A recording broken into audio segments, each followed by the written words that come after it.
And we're live. Hello, Yo, yo, yo. everyone. I'm here with Alex.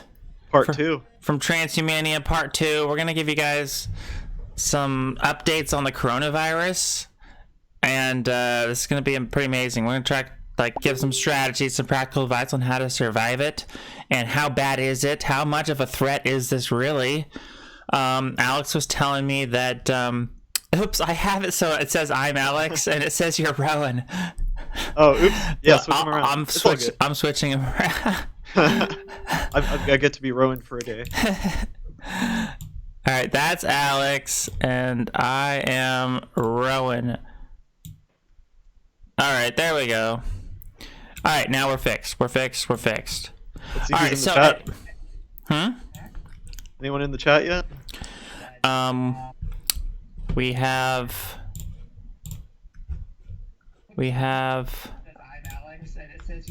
no one in the chat. That's our chat view. Look, bam, no one in the chat. Oh, it says 4 people watching. 4 people watching, no one in the chat yet. If someone come on in the chat, tell us what you guys think. So, I actually have a little presentation here, which you can actually see if you were to look at the actual video here, but we'll go through some things. But so anyways, what I was saying, Alex has been telling me it's actually much worse than I thought. I thought there's only like 800 people that have died. Yeah, but, so with the coronavirus, it's actually could be, you're guessing like 10,000. I'm actually putting the estimate at 20,000 because if you check like the logarithmic expansion of the virus, as in the way it infects, I don't believe there is this is a virus we can contain. So that's the bad news, is I don't think China is going to be able to contain it. The good news is that the death rate's very low. It's something like 2% of people so far. The death toll might go up, of course, but the rate at which people are being infected is beyond our ability to control. So the coronavirus, what the experts are saying is it takes about 2 weeks for you to show symptoms. So you and I could have the virus right now, and we would not feel it for a while, and who knows how many people we've infected along the way. We got a couple of cases in California where we are right now. So I got a friend in China. I've been communicating with him back and forth. He's not in the Wuhan province, but it's getting really bad. The government... What's he saying? Your friend in China? What's... So my Mandarin is really bad, but I can tell his when I use like Google Translate to like when we talk back and forth, I can tell his grammar is getting worse. He's telling me like they're not allowed to go outside and like get food, and he seems like he's malnourished or something, or he seems like not himself. I don't think he's infected. It's just that he hasn't gone out for food in a while, and I think it's a lot worse than what the Chinese government is telling us. Do you want to get into a couple of the conspiracy theories about the virus? Yes, I heard. So some people are saying the virus is man-made. I want to know your opinion on that. And you were saying it came from Canada? Yeah, so I have a video on my channel called Gene Therapy, or sorry, Synthetic Biology. And in that video, I talk about a bit of research the University of Calgary has been doing on combining different strains of viruses to get it to propagate more. And of course, that's very controversial research. But there's this tinfoil hats on, everybody, tinfoil hats. So they're saying that the virus may have come from a Chinese scientist who was working with these Canadian researchers and brought the virus back to the Wuhan province, where you have like a Resident Evil type of situation where they stole the virus and somehow it got out into the public. This feels like some very like Resident Evil Umbrella Corporation type shit. Yeah, I was looking at the comments of YouTube videos about the coronavirus now. It's like 50% jokes about Resident Evil and stuff. It's crazy. Yeah, so what I think is you guys go out and get your supplies right now while you can. Stock up on protein powder, because protein is what's going to be short when you go to the supermarket. All that masks are selling out, the medical masks. Yeah, so I got a couple respiration masks here. I got my ammo, of course, my AR-15, and my my shit hits the fan supplies. So what you want to get is water. So right now, what you might want to do is maybe run your bathtub, fill that bathtub up, and plug it, because maybe the water will get shut down, because sometimes the virus can propagate through the sewers and stuff like that. What what we think is that we think the virus is airborne, but in case it's it probably what the Chinese experts are saying is that the virus can last something like 7 hours, or sorry, 7 days outside of the human body. That's how long it can survive for. Whoa, that's not normal, is it? Yeah, that's not normal. So that's what's leading some of the people to think that this virus is engineered. Because if you get a sample of the virus and you run some blast algorithms on it, you can kind of compare the virus proteins, right? So like you can look at the capsule proteins, and let's say one of the capsule proteins comes from an apatovirus and the other comes from a nanovirus. Be like, hey, this doesn't make sense. These capsule proteins aren't supposed to be in the same sequence. So that's how you can tell maybe two of the viruses were combined. But anyway, here's the bad news. So usually during the spring is when the flu wears off. We're nearing the spring, right? Here is why I don't think that optimism is well founded. Is because most of the places being infected right now are Thailand, the Philippines, and Vietnam. And thing about those places is viruses love it there. They love the tropical zones because they can stick around for a long time. So if you are in, say, the California area, what you want to do is maybe if you were ever planning a vacation up to like a colder zone, like going camping to Idaho or Washington or wherever, consider going camping soon because you want to get away from the cities. Maybe just I'm not trying to get people to panic, but maybe go north where the virus has a harder time propagating. See, this is why we should have already had our underground bunkers. We're so we're so behind. You know, I wasn't planning for the collapse until 2030 when the welfare system and the social security goes bankrupt. But it looks like we might have to take matters into our own hands a lot sooner than I thought we would. So anyway, I don't think the the spring, the coming of spring is gonna make any difference. Like, because this isn't just a flu. It's not gonna the flu season being over is not gonna stop the propagation of this virus. Right. You're gonna need to get into a colder area as the snow thaws out. You're gonna want to go increasingly north where it's harder for the virus to propagate. The more tropical zones is where you should be more concerned because the virus can survive out there. I don't know how resistant the virus is to the cold, but all I know is in tropical zones like Thailand, Philippines, China, it can survive for 7 days outside the body, and that's insane. So that is insane. We might be seeing a new kind of black plague emerge, and if you want to be in the survivors. That's what I was worried about. Did you ever watch my video called "How to Survive the Plague" where I predicted like this is going to be an upcoming virus, like the death is coming? Did you ever see that? Year of death. I saw that live stream. Yeah. No. It was a video I made way before that, way before the coronavirus. It was a video called "How to Survive the Plague," in which I was talking about all these scientists predicting there's going to be this next plague, virus that's kill millions of people. And now it's like it serves as like a little, like showing like you know, a lot of people are saying that. It's not like I predicted it, but it has a lot of practical advice, like NAC. What are you doing to actually enhance your immunity? Like if someone gets the plague and they think they have the coronavirus, what do you recommend? My top thing is like NAC that I'm telling people. NAC, chaga, medicinal mushrooms, things like that. What are you doing? For me, I'm just focusing on getting my my supplies in order. The most important thing you guys want to focus on is water. Get clean water. Fill up your bathtub right now. Plug it, because if they shut off the water to stop the propagation of that virus, you want a good source of water. Don't be drinking from the toilet or whatever. But like if things get that bad, you're gonna want to have a water source in your house. You can't go outside. So learn from my Chinese friend who didn't stock up on supplies, because it seems like his grammar, like the way he talks is different. It feels like he's it feels like he's not himself. So, I mean, what you guys... Because he got infected with the virus, right? I don't think he's infected. I just think he hasn't been outside in a while because he's concerned of the virus. Wow. Because he knows the Chinese government is covering up just how bad things really are. Did you see about these drones they're flying over in China, telling people? Oh, no, tell us about that. Okay. Okay. There's a little video I'll be playing right now, you guys. Check this out. Then it's a news presentation here. Check this out. publishing video of drones with speakers If I chasing talk during the video, will it... people like this You could talk. down, So basically, what telling we're them to seeing wear here a mask or is stay inside. drones taking footage of people in China telling them to put on their masks. And this Asian lady is talking through headphones to like tell the drones what to say. So she's speaking through the drones, and you know, that's what it's showing here. So basically, it's just like we're like living in the future. This is what it's coming to. That everything is being watched. But with this is like a good use of the technology. Like, I'm glad, right? They should be telling people to get indoors or whatever. So, I don't want people to panic. I just want them to be prepared, because when we're prepared, there's less looting. Thing is, I think the average person should be a prepper.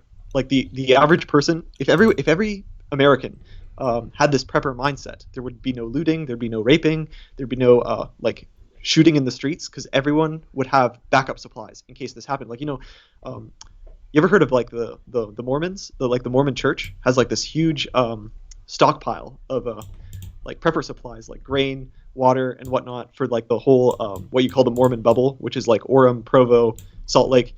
The Mormons are like the biggest. They have the biggest prepper culture in the U.S. is and they instill that mindset in their followers. Like there's this mentality that you should have at least 1 year's supply. So I really like their mindset, and I think more Americans should take up that mindset of preparedness.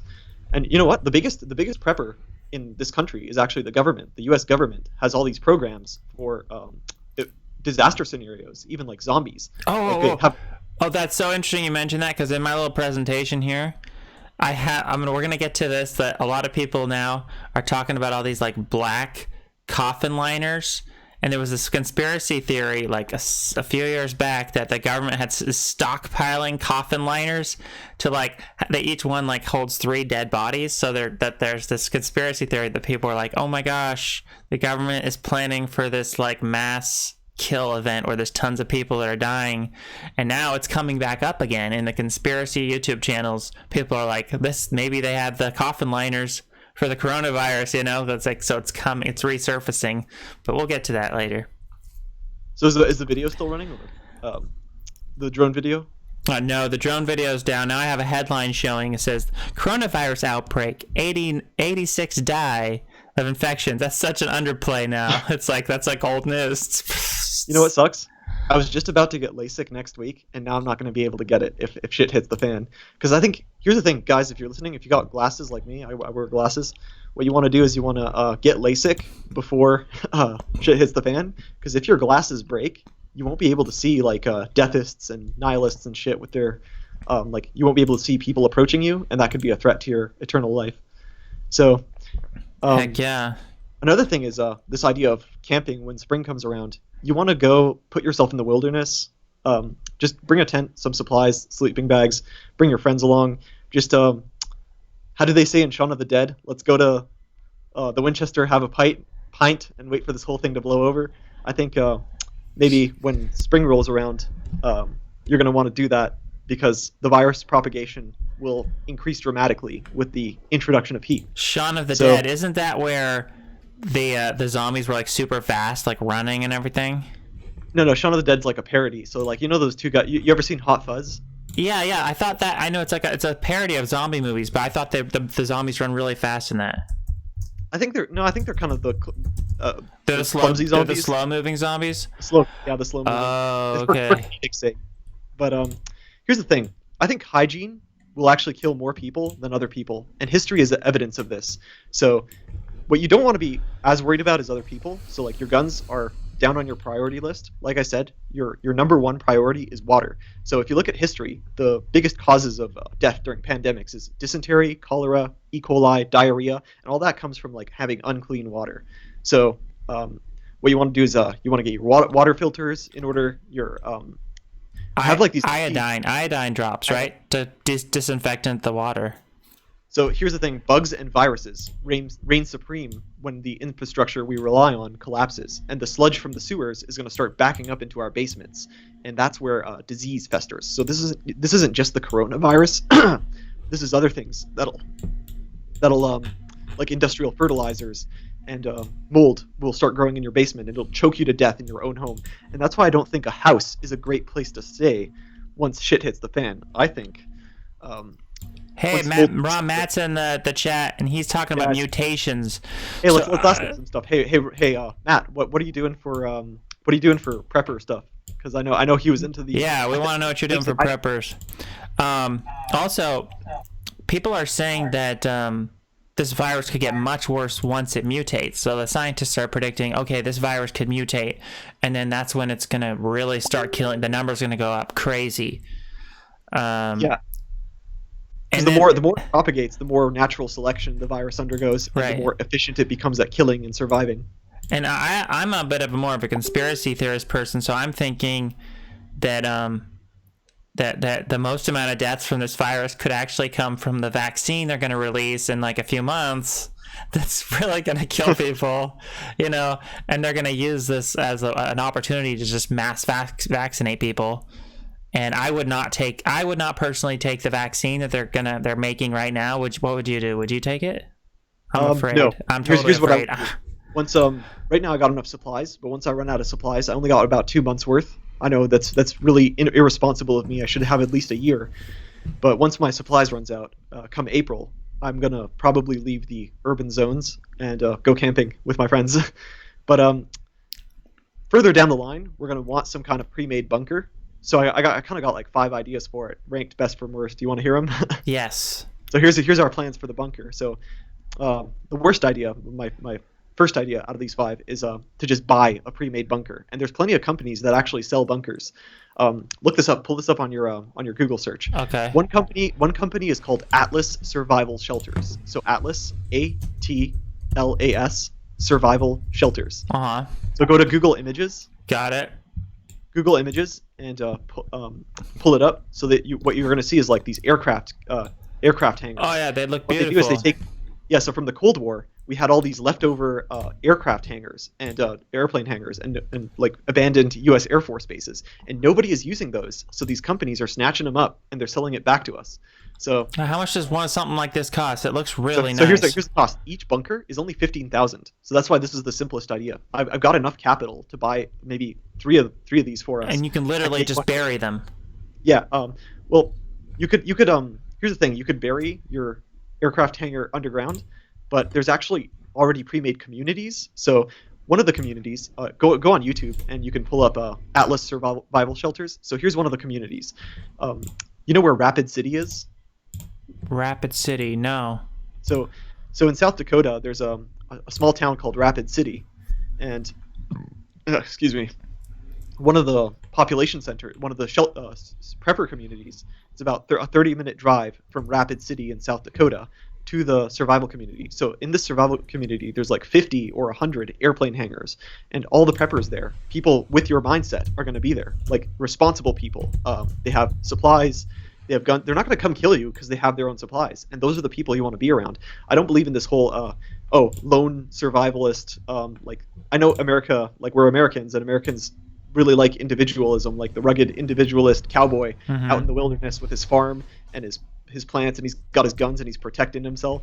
But you really do need a community because people are going to take across your community. So here's why I like Atlas Survival Shelters, is because they have these pre-made communities where there's you can live with 50 other preppers. Each of them have their own airplane hangar, and if people come attack you, you can communicate through like these. They have a communication network, and you can talk to each other, and you can organize. If there's like, let's say the military goes rogue, or if like let's say the Rapid City police department says, "Fuck being police, let's go fucking loot, rape, and kill because there's no laws anymore." Right. So if they come to your community, you can outnumber them. You have guns. They're not going to come attack you if you're organized. So that's why I think this community is one great place. They have other locations, but so here's the issue with Rapid City, is I've told you about the Dakotas, right? The Dakotas is where we keep all our nuclear weapon launch areas. So if this leads to a nuclear escalation, which I think it will, since once you remove the U.S. dominance, like the U.S. imperialist dominance from the world, other countries are going to try and fill that power vacuum. So like China and Russia, they might start like a nuclear war for who's going to replace the United States as a world power. and there's going to be some nukes flying around. And Rapid City is it's only got a population of 50,000 people, and I think that's good enough to nuke, but it's not a priority target. So it may get nuked, it might not get nuked. It depends on how many countries get involved. So we want to be in a very low priority place that would. Yeah. So I think Rapid City already is a low priority place, but once we move there, like if we decide to take up this idea, is once we move there, it's once we see the first nuke hit, like on TV or on the news, we get in our cars and we get the fuck out of Rapid City. 30-minute drive to the bunker community, and you'll have other people there who have the same mindset you do, and they're not going to turn on you because they have their own shit. So here's the thing. All your guns, medicine, and supplies should already be locked up in that airplane hangar by the time you get there. You're not going to have time to pack once the first nuke hits. You're going to be like, this Rapid City could get hit any moment, so we got to get in our cars and go. And each of us, so what Atlas does is they give you a special key to your airplane hangar. So you got about maybe 1 hour to leave to get to the community, and you get in your aircraft carrier. Sorry, aircraft hangar, not carrier. I don't know why I get those mixed up. But all your supplies will be there, and you can already go there to your pre-made bunker, and there's your no-go zone. So you have a pre-made no-go zone for you by this company, which has associated you with other preppers, and it's a great genetic bottleneck for creating the next generation of survivors. And I'm going to call them once this plague wipes out most of humanity, I'll call the survivors Homo futurists, because that'll be the genetic bottleneck we'll select for more responsible, survival-oriented, life extensionist, eternal life people who want to survive, rather than these nihilists. So I think just as the Lake Toba eruption killed all hominids except for Homo sapiens, I think we might be facing a similar bottleneck. Hey, Bobby's calling. He wants to get in. Should we let him in? Ask him if he's still in the Starbucks. Okay. It's very noisy there. Are you still at the Starbucks? So here's the thing. Each bunker is like 10K to 15K. I can get three bunkers for each of us, but we have to move to South Dakota, and I don't like that one bit, because South Dakota's got a lot of nuclear weapons there, and they're going to nuke the nuclear weapons. So there's other communities, but yeah, so that's just my first idea for the bunkers. You want to hear the second idea? Yes. Okay. So second idea is we want to survive air raids and artillery attacks and nukes and shit, right? So if you don't consider those things to be a possibility, then Atlas survival shelters would be a good opportunity for you. But here's the problem. Sometimes, like, an invading army could come in and start shelling the cities or bombing the cities. So what you want to do is you want to build your bunker in an undisclosed location. So here's my second idea. We get shipping containers, and we dig a hole, and we stack the shipping containers, and we weld holes in between them. But there's some problem with this, because like each of these bunkers has a weakness, in the sense that it's built underground, and when you build underground, you have the possibility of water intrusion. So water is going to get into the bottom level of the bunker, and what I said about mold, that's not good. So the bunker and everything you have will ultimately be ruined by this mold and water that's getting in there. So unless you have a structural engineer who understands how the ground moves and how the water runoff can infiltrate your bunker, this could be a bad idea. So here's my kicker. So instead of just digging the hole and putting the shipping containers in, after that we fill it with concrete, right? So we encase we stack the bunkers, and then we encase it in concrete, so that way the water can't get in. And it's very important, because it would suck to have black mold growing in your freaking bunker. Yeah. So what you could do is you could find a way, as long as you pour the concrete in a way that it doesn't collapse the bunkers, because concrete is really heavy and it could crush your bunkers like a beer can. So you want to it's going to take some specialty, special thinking to encase the structure in concrete. But once you get that, you can sort of create your own drainage system. You can create your own air system, and you could put HEPA filters on your bunker. So if this virus ever gets out into the wilderness, you won't contract it, because you will have HEPA filters filtering out the virus, and we can breathe underground. So once we can get our bunker properly supported, drained, and vented, we could also add insulation. So you ever done I used to do construction work back when I was younger. You know those pink insulation things? You ever worked with those? So the stuff in your walls. No, no, I have not, but I know what you're talking about. Yeah, so we can install some of that in the shipping containers, and then we put some drywall up in the shipping containers, and that way we won't get cold, because I feel like Idaho, South Dakota, Montana, all these places, once we get our hygiene and water in order, we're going to want to not freeze to death. So that'll be another challenge in getting this. And here's another good idea for why we should use shipping containers is because, let's say Russia and China start switching to EMP warfare. So they fire a nuke, and instead of detonating the nuke in the city, they detonate the nuke over the city. And what that does is it creates a shockwave, an EMP shockwave, and all the electronics go out. Now, here's what we do. We build a Faraday cage in our shipping containers. So we take all our our data, like our hard drives and stuff.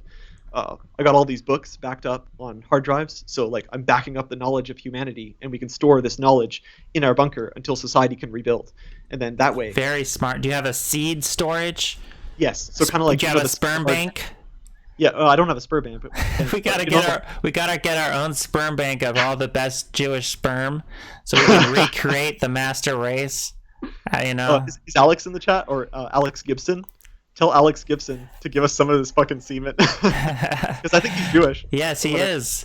Alex Gibson, we need to sperm bank your sperm. We need your Jewish cum or whatever. Yes, because we want to have high IQ and we want to recreate the if we have to recolonize the Earth or even a different planet, we need to have high IQ genes.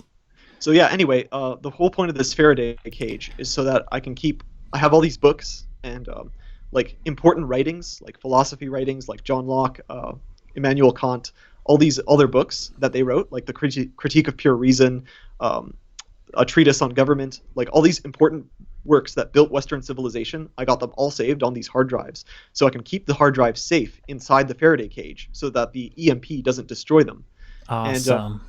And so here's how we do it. So, if you have a complete cage, then and it's encased in concrete, and you have a layer of the right metal, then you can stop the EMP energy from traveling through the ingress points and frying our data storage. So I think I know how to build it in such a way that we can back up the data of humanity and then extract it. Like, we'll have engineers after the collapse who can extract that data for us.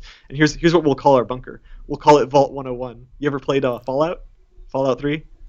No, I played Half-Life though. Okay, so Fallout 3, it's like a post-apocalyptic video game, and your character, the place he survives in is called Vault 101. So I think that's a cool name for our bunker. That is cool.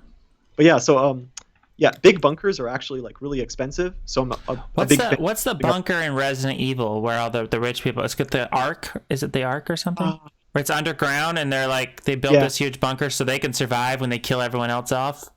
Yeah, and then it's run by an AI. She sounds like Greta Thunberg, the Red Queen. Oh, funny you should mention that. You're all going to die down here. Funny you should mention that. She sounds just like Greta Thunberg, I swear to God. So, so that's my second. I hear something. Do you hear something? Let me hear. Something strange. You're all going to die down here. Oh my gosh. That was Greta Thunberg just appeared. She had a message. You know what she told us? What'd she tell us? She told us that we're all gonna die. You're all going to die. Yeah, she just showed up in our live stream. She's been listening to us this whole time. Oh my gosh, she's freaky. So you ready for my third bunker idea? Yes. Okay, so here's idea number 3. So this shipping container shit, it sounds expensive, right? Getting a concrete truck out there to pour concrete on these bunkers and then insulate it with drywall and whatnot. You're so that's kind of all expensive. going to die What we want to do is we down want to here. actually maybe get school buses. I know this sounds crazy, but school buses are actually really great bunkers. Because here's the thing. Let's say there's no nuclear war. Let's say it's just the military goes rogue. You have gangs of bikers, gangs of warlords, anarchists. Well, I'm an anarchist, but a peaceful anarchist. I only fight in self-defense. But you're going to have these rogue military units going down and just doing whatever they want. They'll become the new warlords of the next of the post-apocalyptic America. So the reason I like school buses is because you have your bunkers, right? And you can move them. Because if we have our drones and we spot an approaching military unit, like rogue military unit, coming to fuck up our shit, we can move the bunkers. So let's say we get 3 retired school buses, and we outfit them with barbed wire and armor, and then we put solar panels on the roof. Maybe we could get these buses, because like you know how Elon Musk, the Cybertruck technology, how he can get how he's managed to make these big bulky vehicles run on electricity. Maybe we could do that with school buses. So we put solar panels on the roof of these buses so we can have electricity. And in case we can't do that, what we do is we buy our 3 school buses and we stuff those buses with gas. I know Australians and Brits call it petrol, but yeah, we stuff them with fuel. And then if our neck of the woods suddenly becomes unsafe, like we see an approaching rogue police unit, we can move 3 buses to a better place. And I like that. And then once we find a place that's safe, we dig ditches and we bury the school buses, and those become the bunkers, so to speak. So it's kind of like you ever listen to Terrence McKenna? I just barely scratched the surface of him. Okay, we'll skip that. But so here's a couple things you might want to add in our bunkers. So we're gonna get really, really bored when the we have another Jewish sperm donor in the chat. Let's see. Joe Cool. How do you pronounce that? Joe Cool? Joe Cool. He'll volunteer. Yeah. So we got another potential candidate for our sperm. So we don't just want to get human DNA, we want to get like animal DNA. Yeah, and too. we don't want to just get just Jewish. We sound like Jewish supremacists. Look, we want all the different races of sperm. Yeah. We want to preserve them all, just like just like we want to preserve all the different animals. We're conservationists of human genetics. We want them all, you know? We'll have other survivors than just us. I think there's once we grow this community, there'll be more people who want in on this bunker idea, and then we'll have a genetic diversity for the post-apocalyptic world. Mm-hmm. But so it's not just human DNA we want. We also want animal DNA. So like the important species, like for example, potato crop. All the potatoes in Idaho, they might get infected by a virus or something like that. So we want to keep a backup of the crops, and then we can regrow them. Here's why I like potatoes better than grain, because if you do the calculations, you can actually feed 4 times as many people per square acre with the potato crop than you can with the grain crop. And if you look at the Irish, before the Irish potato famine, the potato crop actually made the Irish like all healthy and buff because they have so many nutrients in them that grains don't have. And it was actually like the Victorian pseudoscientists with like the skull measuring and the racial supremacy. Oh, you mean like Leonardo DiCaprio's character in that one movie where he's like the racist guy? Django Unchained with Leonardo DiCaprio. Yeah, so all these Victorian pseudoscientists were trying to prove that the Anglo race, the British, are superior to the Irish, and they just couldn't do it because the Irish were more buff and they were more like healthy, and it was because of the potato crop. So potatoes are really, I'm personally keto, but during the collapse I'll eat fucking anything. So that's one crop we definitely want to keep backed up in our bunkers. So you ever heard of the Svalbard seed vault? So you said you really love potatoes? Yeah, I think they're a good post-apocalyptic food because you can grow more calories per square acre. I like them too. I think they're very good with butter, grass-fed butter on them and salt. Yeah, so like I think the Latter-day Saints, like the Mormons, like Google hashtag Prepper Church. Prepper Church. Yeah, so it's like they're actually preparing for this collapse. Like the Mormons are trying to build a state within a state, so they got these emergency warehouses with grain silos, and in addition to I think the church itself has $100 billion in like stocks and their portfolio, but they also have like actual survival assets. So I guess if you want a no-go zone with the Mormons, convert to Mormonism. But yeah, so. Another idea is this. You ever heard of the UN's Agenda 21? I like their slogan, Prepper Church, because the end is not the end. That's like a very Eternal Life fan. That's very survivalist. Style. Yeah, I love it. Yeah, so Agenda 21 is the UN's program to like move everyone out of the country and into the cities, but it's kind of unenforceable because Americans, we just do whatever the fuck we want. We fuck the UN. Mm-hmm. So, but eventually, this program is going to start moving more people into the cities. And it's going to make the propagation of things like coronavirus even faster. So if you want to survive, stay in these smaller towns like Rapid City and build your survivalism there rather than in these big cities. because those are the first places that are going to get nuked. And so yeah, like I said, we're going to get bored in these bunkers. So here's a couple of things you might want to like pass the time. Because if you're bored, have you ever heard the phrase "idle hands do the devil's work"? Idle hands do the devil's work.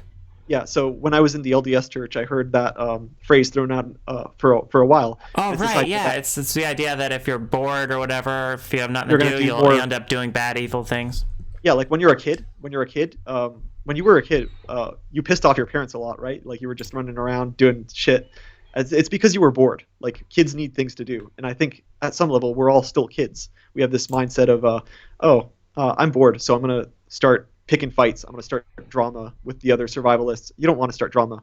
What you want to do is always want to keep busy so that you're friendly. And I think one idea I really like is Dungeons and Dragons. So I used to hate that shit in high school. I was like, miss me with that nerd shit. But one of my friends reintroduced me to Dungeons and Dragons, and it's super fun. Like you basically have these rule books and these figurines, and you can do campaigns that Is this last the old weeks. John Dungeon, or have they done a revamped version where it's like all good Oh yeah, graphics? they have a revamped version, but they have all these rule books, and like you can make your own campaigns, and it's like playing a video game but with your imagination. So you Wow. don't need electronics to play it, and it passes the time so well. You have no idea how quickly time flies when you play D&D. And there's also like Clank and Carcassonne, similar board games. Board games are great. I've got so many board games in my closet, and I'm gonna bring those when we get to the bunker, because that's gonna how we're gonna pass the time for the year. Yeah, I want to relearn Dungeons and Dragons because I used to be into it when I was a really young kid. The first video footage I have of me as a child, I'm like I'm in an ice cream parlor. I'm talking about Dungeons and Dragons. It's so funny.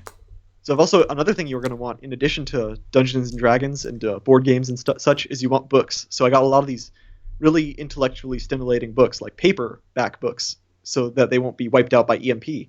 And we could read those, and that's another way to not stay idle and do the devil's work. Heck So, yeah. Yeah, that's one way you don't stay bored. If you could just have one book, what book would you want? The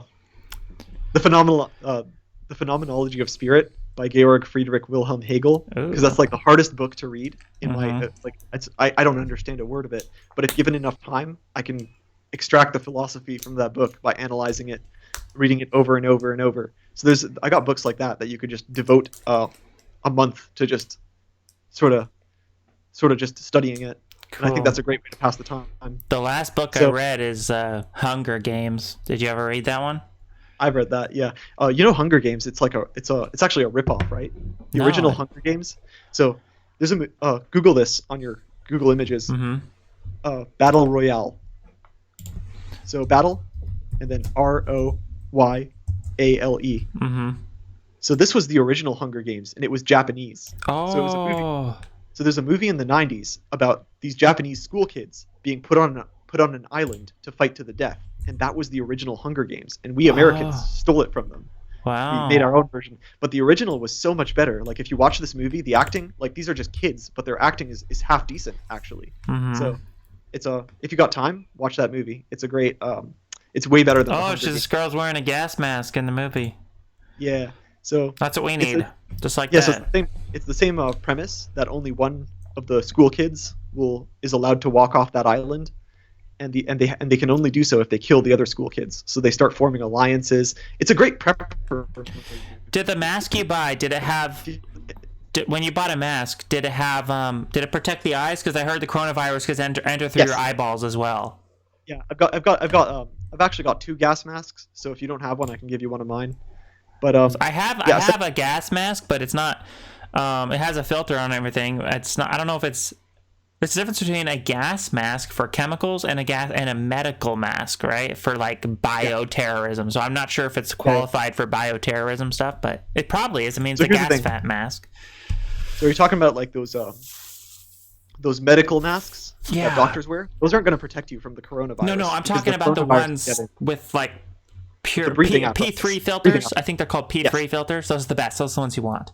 Yeah, so P3 I've filters. got actual gas masks. So Okay. in case this virus is as airborne as they say, then we'd be able to navigate that better than with just those Chinese respirators that the regular people wear. Did you know that the the World Health Organization says global supplies of masks and other equipment is running short. Like, people are just buying up all these masks. Oh damn, really? Yeah, it's on the screen right now. That's the article. I bet ammo sales and gun sales are going up right now too. Everyone's preparing And people for this. are doing do-it-yourself masks. If you look on the screen right now, it shows this guy with big old plastic bottles. It might be a joke, but it's funny. So let's talk about like geographical locations. So which towns? We don't want to go to cities. We want to go to towns. Which towns do you think are the most survivable in the U.S.? Like which area of the U.S. should we go to set up? Like, because we still have jobs, right? Like, but you can do a job remotely. Like, you can do a digital job. You can be a digital nomad. Yeah. And if you move to one of these towns where like everything costs less and houses are only like $50,000 or $100,000, you'd be better off like moving to a smaller town and then prepping from there rather than staying in the big cities. So here's the thing. If you look, there's some military strategists who have done some analysis of the survivability in urban areas, and you get kind of a bell curve. So here's the bell curve. So at this end, you have the individual farmers, like the farmers in South Africa. They have a low survivability rate because like it's just you and your family, and then people with like machetes come in and chop you up. So you don't want this like. I get a lot of shit for being like anti-individualist, like why can't I be an individualist? It's because these South African farmers, they're individualists and they get fucking cut down by like Africans going outside the cities and attacking these farms. So that's the low survivability. But then if you get too urban on the other end of the bell curve, that's also low survivability because you have no food, you have no supplies, and you'll start killing each other. Right. So in the middle, you want this population density that's good for towns. So here's the people in cities and individual farmers have the lowest survivability, while people in the middle who have communes or even suburban communities have the best chance of survival. So, I mean, the lone wolf, it comes from like this myth of Hollywood where you have cowboys and westerns, and but that's not going to help you when rogue police storm your farm and they're going to wait till your family's asleep and then slit your throat while you're doing whatever. Exactly. And you don't want this Walking Dead style community where you have like Negan from The Walking Dead. You want your community to be just small enough such that it doesn't recreate the dystopian aspects of that movie. And another thing you want is a political structure that lets you survive in these no-go zones. So I personally like anarchism because in anarchism, everyone is armed and thus everyone is polite. Everyone has a gun, and that way they're less likely to start fights with each other because there's always that risk you might get shot. Gun freedom is so important. Like, it's like literally on one of the top priorities of mine politically. That's why I was like that's one other reason why I'm such a big Trump supporter, is that he was totally into gun freedom. Until he banned bump stocks, but he's still mostly pro Second Amendment. He just banned bump stocks, and that's it. Right. I mean, anyone else would have been way worse. Yeah, as far and as another banning thing, guns. I know we have like European followers, so if you live in Paris and Sweden, I hate to say this, but your best chance is converting to Islam, because Islam, each of these Muslim families, they might not have guns, but like they have swords and shit, like they have scimitar and shit. So like they are armed, they have weapons, and in that sense, the Muslims won't hurt each other because they know that they're a minority in a larger country, and that's why they create these no-go zones in Malmo, in Stockholm, in Paris, in London. These are states within a state, and if you're European, you want to convert to Islam. Like, I know there's a racial component, or at least when he says convert to Islam, he means pretend. He doesn't mean actually believe. He doesn't mean actually believe in Muslim stuff. You don't have to actually accept the theology. You just have to practice the culture. So start learning Arabic, understand a few of the Quran verses, understand the words of Muhammad and stuff, and whatever. It's maybe very like be a similar misogynist. to a movie. There was this movie where the whole world was like turning into zombies, and there was this guy and his girlfriend, and in order to survive, they had to pretend to be zombies. So it's like that. Just pretend the Muslims are like zombies. You have to pretend so they don't kill you. So they don't, So the reason I say this is because the only thing that has been proven to work in Europe is these no-go zones. No-go zones are proof that the police won't come get you. Like, if you look at the Swedish police, they stay the fuck out of the Muslim zones because they know they're going to get killed. Like, they have weapons and they'll team up on you. But another thing is, like, people have this idea like Muslims really hate women and they they'll rape each other and shit. I think that's overblown because I mean, if you're in a Muslim no-go zone and you have like let's say you have a wife and you beat the shit out of her, like her family, like her brother and her father are gonna come beat the shit out of you. So I mean, in Islam you're allowed to like spank your wife and shit, but at the moment you leave a mark, Muslims will actually enforce some level of like morality Wow. against you. So Thank goodness. it is way better. I'd rather you be Islam or Muslim than atheist, because with atheists, there's no moral structure to keep the community together. Everyone just believes whatever they want to believe. Right. So I believe we need some kind of political culture And in America, don't you think like a good defense against the Islamization of America would be like Christianity or other type of religion that's like a placeholder? It fills in the gap, because people have that need to gravitate towards religion. So if it's not Christianity, it'll be Islam. If it's not Christianity, it'll be something worse, much worse. So here's my advice for Americans. So in Europe, about 10% of the population is Muslim. So you have a good chance of converting to Islam there. But in America, only less than 1% of the population is Muslim. So converting to Islam won't do shit for you here. You have to pick a Christian culture if you're in the United States. Mm-hmm. So find a Christian culture like the Mennonites or the Amish or the Mormons, or even like the Freemasons. Like they're running out of people. Like the Boomers need more members, and they're coming to these young people to recruit. So I mean, find a lodge, a local lodge, and join the Masons. Should we talk a little bit more about the coronavirus? Right here on the screen, I have basically a map of where some of the cases of the infections were in America. So we have one in Washington, Santa Clara County. There's like California is a big hot spot.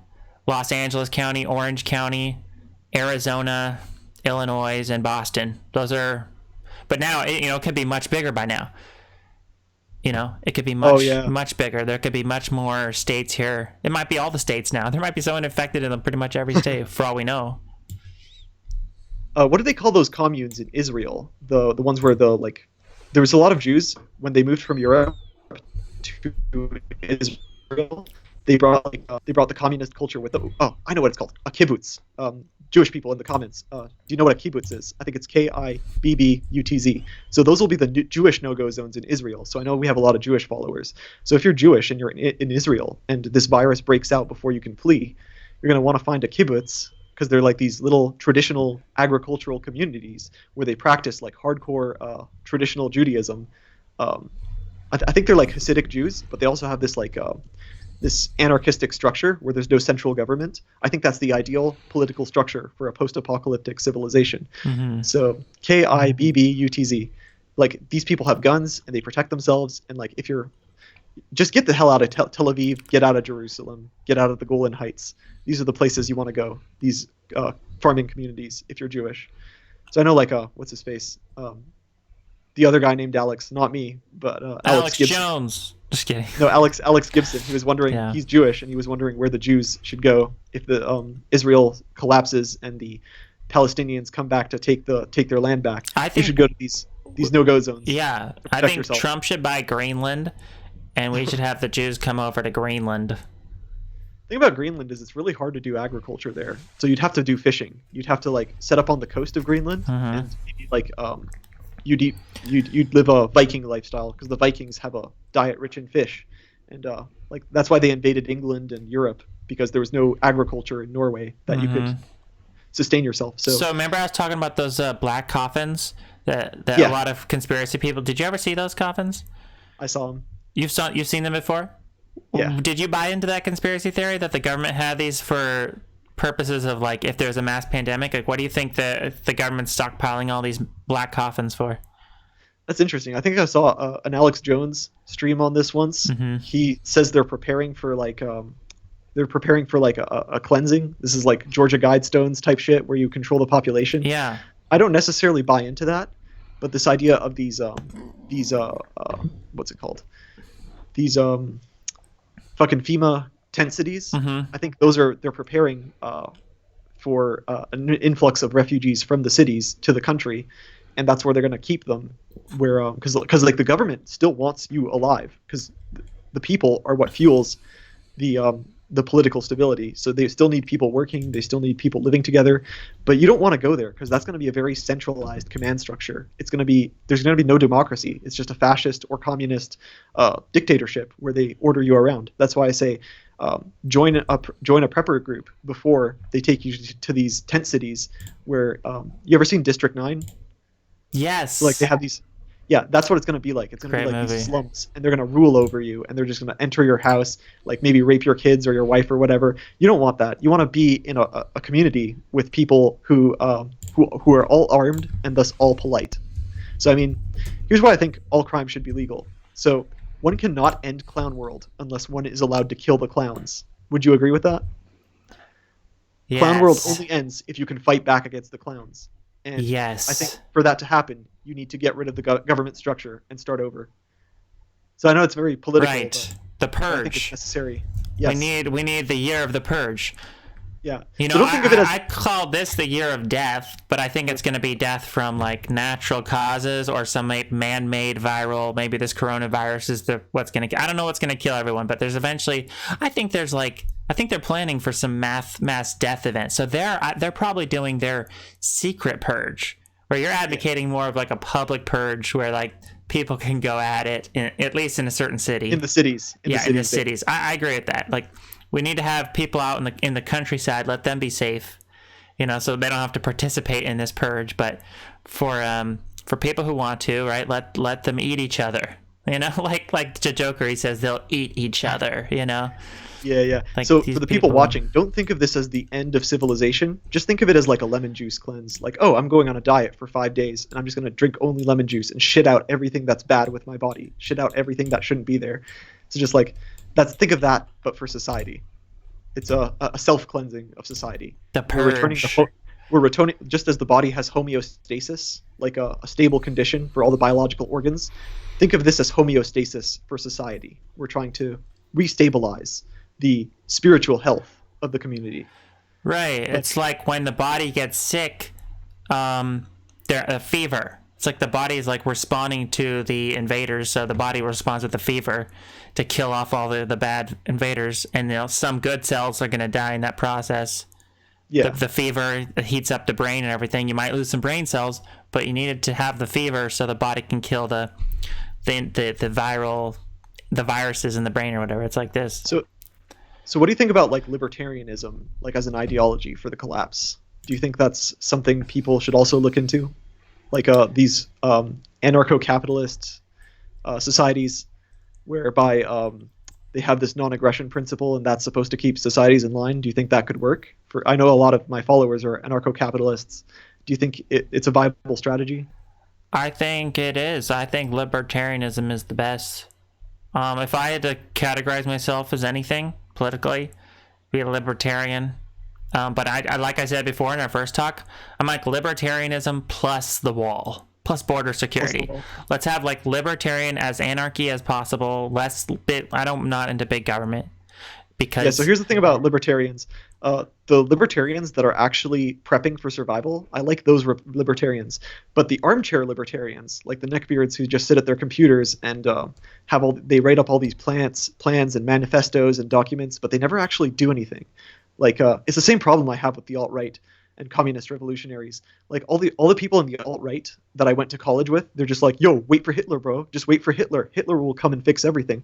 There's not going to be a Hitler because it's just not how it works. Like Hitler only became Hitler because he himself was tired of waiting for Hitler. So it's just don't sit around and wait. Actually take matters into your own hands. Thinking that Trump is going to be your Hitler is dumb. Like career politicians don't create change because they are for sale. Like even Trump, I know you like Trump, but like even Trump has priorities as a politician. Like his job is to make sure his family is financially stable and his business is financially stable. A politician is a job, while political change is something you have to do yourself. Mm-hmm. And I don't think, and it's something that's done by regular everyday people doing what we're saying, what we're suggesting, like save up your supplies, get lots of protein stacked up in your closet, get all these tools so that you can build shelters. Have some fuel in your garage ready to go. Put that fuel in the trunk of your car when the nuke hits, and drive. But yeah, what I'm trying to say is, I guess, all these people who create change aren't politicians. If you look at history, the greatest leaders who have created social change are just people who were just doing their thing, and people said, hey, I like that, and then they started following them. Like, here's one example, like Socrates. Socrates wasn't special. He wasn't a politician. He wasn't rich. He wasn't powerful. He wasn't a genius. All he did was he put up his middle finger to society and said, fuck you. And then other people started doing the same. They just followed him. And they killed him for it. Yeah, another example is like William Wallace. You ever seen the movie Braveheart with Mel Gibson? Yes. So William Wallace, in history, he's talked about as a noble or a knight, but William Wallace was just a peasant. He was a nobody. He was just a simple guy who's like, his wife got raped or some shit by English soldiers, and he said he just stuck up his middle finger and said fuck you. He just grabbed his weapons and went and started fighting the English. He just became a survivalist. And other people are like, hey, I like what William Wallace is doing. Let's follow him. So William Wallace, he had no authority, no political training. He wasn't qualified to lead anybody. All he did was he just started killing the English, and one by one, the Scottish people just joined in. So he wasn't an intellectual, he wasn't an aristocrat, he was just an everyday guy like you and me. Another example, what's her name? Rosa Parks. So Rosa Parks was also a nobody. All she did was she got on the bus one day, she sat down, and they told her to move, and she stuck up her middle finger and said, fuck you. And then other black people joined in, and then you got the civil rights movement, and then they no longer had to sit at the back of the bus, you know? And like just one by one, just regular angry people will join you. Another example is like, you ever heard of Orania? Orania, no. So Google it, Orania. Orania, okay. So it's a no-go zone for white people in Africa. So essentially it goes like this. So there's a lot of like tension in South Africa between the black people and the white people. The black people are saying like, oh, these white people are invaders and we got to get our land back. But these white people, they were born there and they're like, this is all I've ever known. I don't know anything about Europe. I don't even speak English. Like some of them still speak like Afrikaans. It's like their own language.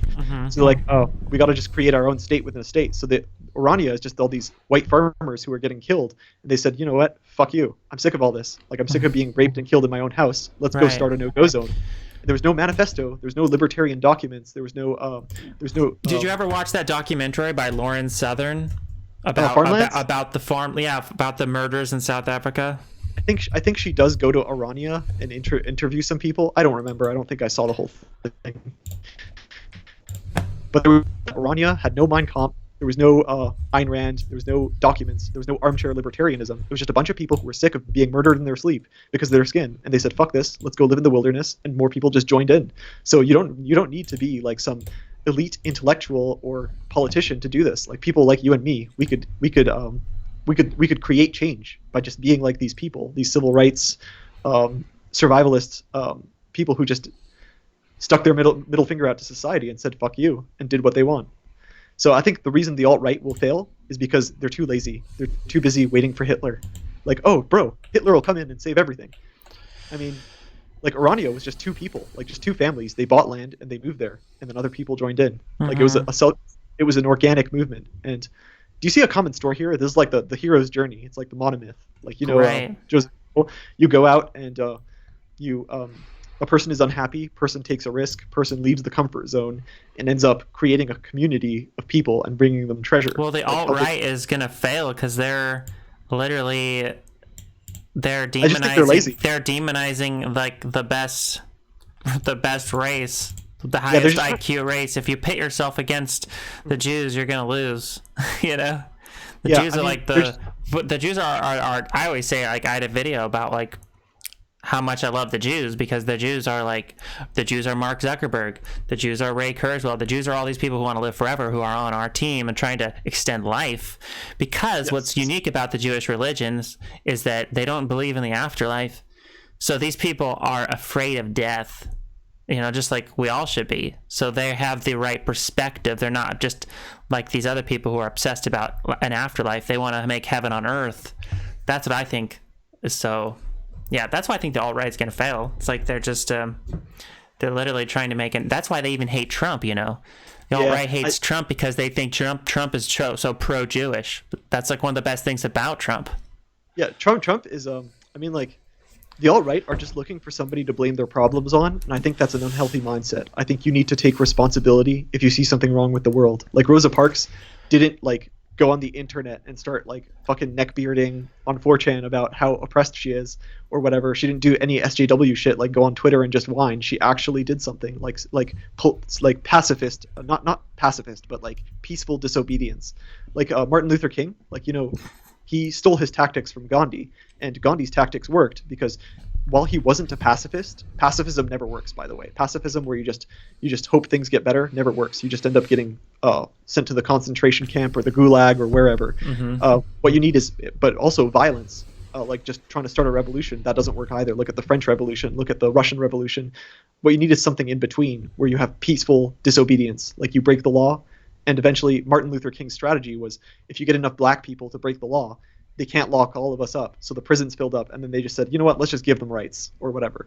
So I think we can do something like that where we're just, we don't go to the cities trying to overthrow the government, just disobey. We go into federal land where we're not supposed to be and just disobey peacefully. I think that's a good place to start. So here's the lesson. We're going to listen to what Trump said. We're going to just go a little bit more on the coronavirus. Now, I have a video of Trump talking about the coronavirus, and I'll paraphrase what he says, but let me just play the video right now. Here we go. Coronavirus, Disney's closed, movie theaters are closed, hospitals being built. I think we're now up to our 8th case in the United States. How concerned are you? Well, we pretty much shut it down coming in from China. We have a tremendous relationship with China, which is a very positive thing. Getting along with China, getting along with Russia, getting along with these countries. Have you offered the Chinese president help with the coronavirus? Oh, yeah. Well, no, we're offering them tremendous help. We have the best in the world for that. We've done a tremendous job in many other instances also on that, even recently. No, we've offered China help. But we can't have thousands of people coming in who may have this problem, the coronavirus. So we're going to see what happens, but we did shut it down, yes. I love sports. Okay, so basically, Trump said he's taking the precaution of the coronavirus extremely seriously, and that's why he agreed to do the banning, the block of Chinese flights into America. So it's just basically showing, like, I was one of the reasons I like, you know, people are criticizing Trump lately, and I'm like, no, he's doing a pretty good job. He's taking the threat very seriously about coronavirus. Yeah, I don't know if that'll do anything because, like I said, the virus has already propagated further than we know because it actually takes 2 weeks to show symptoms. So the people they say are infected right now, they say like a couple thousand, but I think it's a couple tens of thousands because you're not accounting for all those Chinese who are in their homes and they're like let's say they contracted the virus and just died there. The Chinese government doesn't know that they're dead, like they're just rotting in their apartment. So a lot more people have the virus than we think, and I don't know if Trump will be able to contain the virus, but we shouldn't count on the fact that he will. I think we should prepare just in case he fails. Right. What do you think about the start of the virus? Do you think it was actually from people eating animals like the bats, the bat soup, and everything, and that? It's very likely. It's very likely that that's. We were just talking to David Pierce, and he is fully on board with that idea. So David Pierce is like this transhumanist philosopher. He's fully on board with the idea that it came from bats, and he's like, this is why we should stop eating animals, because like factory farming animals and killing animals, it's getting us to contract the viruses they have. Same with like mad cow disease. Like that was just a protein in the cow's brain, and that protein, when it gets into our brain, it attaches to other proteins, and it gives us like this very spongy brain. Mm-hmm. You just rot from the inside out. So I think it's likely, but mm-hmm. I think it might be a bioweapon. We just need, I don't know yet. We need people to go out there and get samples of the virus and start running the DNA sequencing to see if the capsule proteins came from somewhere else. And David Pierce, I don't want to mischaracterize what he was saying, but did you feel like he was at parts of our interview, he was suggesting that the government should make it illegal to eat meat? Like ban it? I don't think so.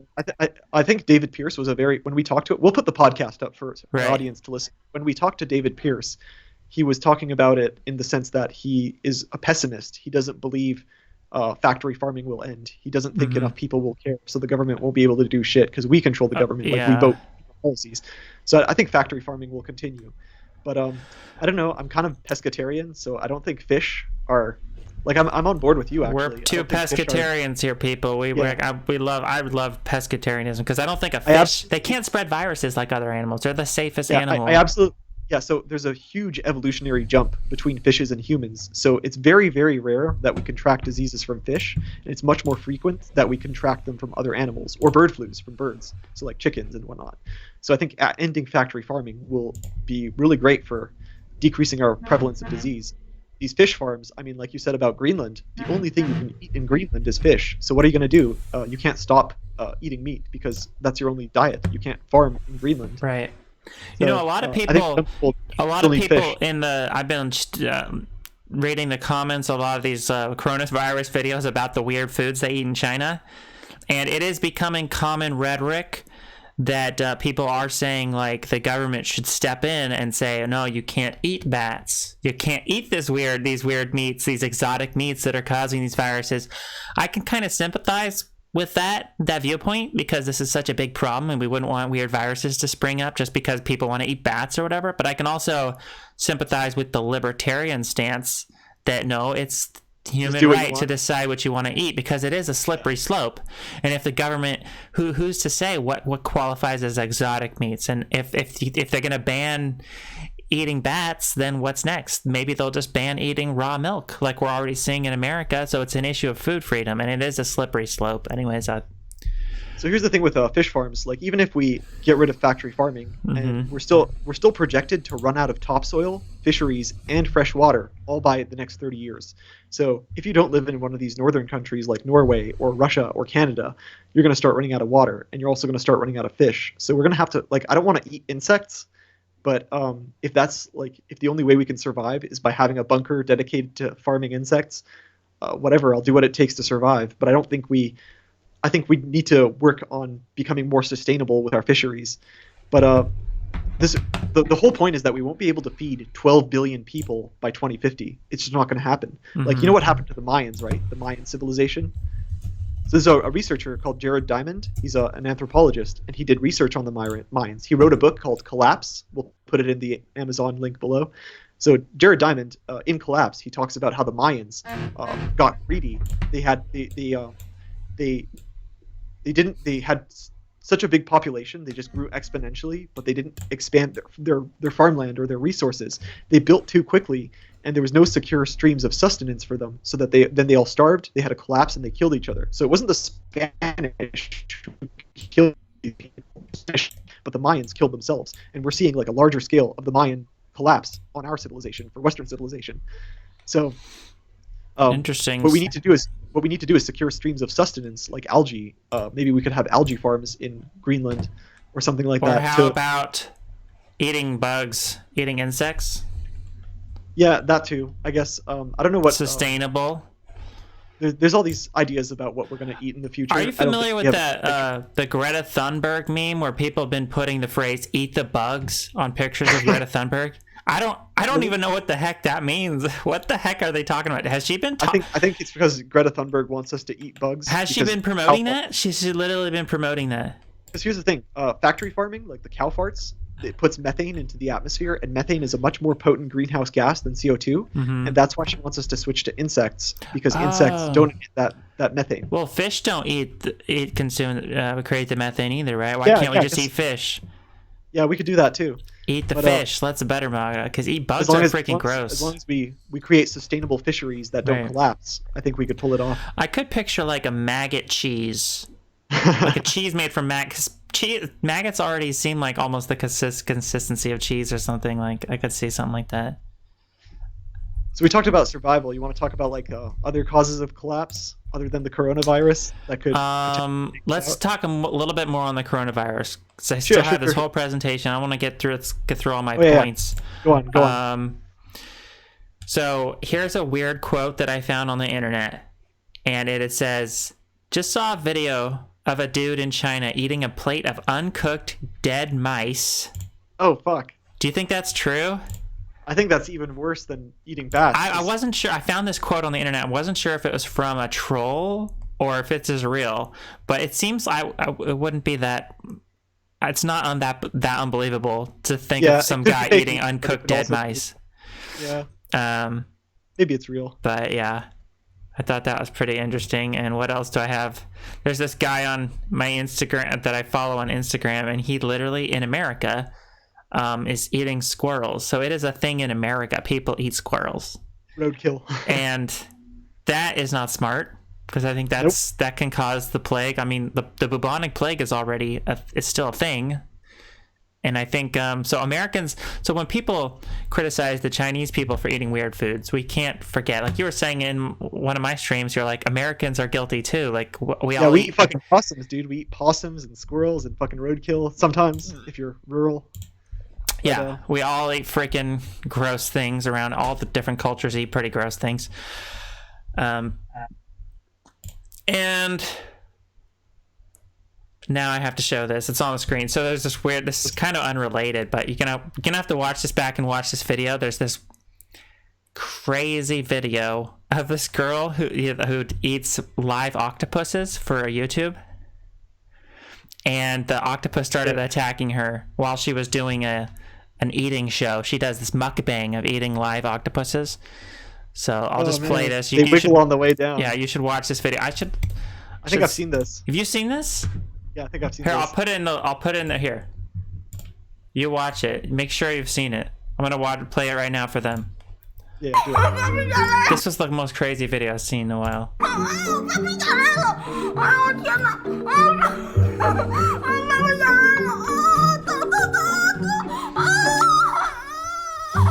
So crazy.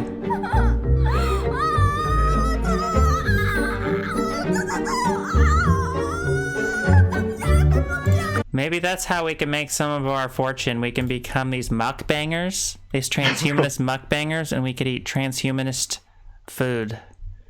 It's not really the transhumanist movement's not really centered around food, so I don't know how that would work. What would we eat? It'll be an offshoot. Can we do peanut butter mukbang, where we're just eating jars of peanut butter? That'd be great. Oh man, peanuts. I hope we should stock up on that too. Peanut butter is a great source of protein for.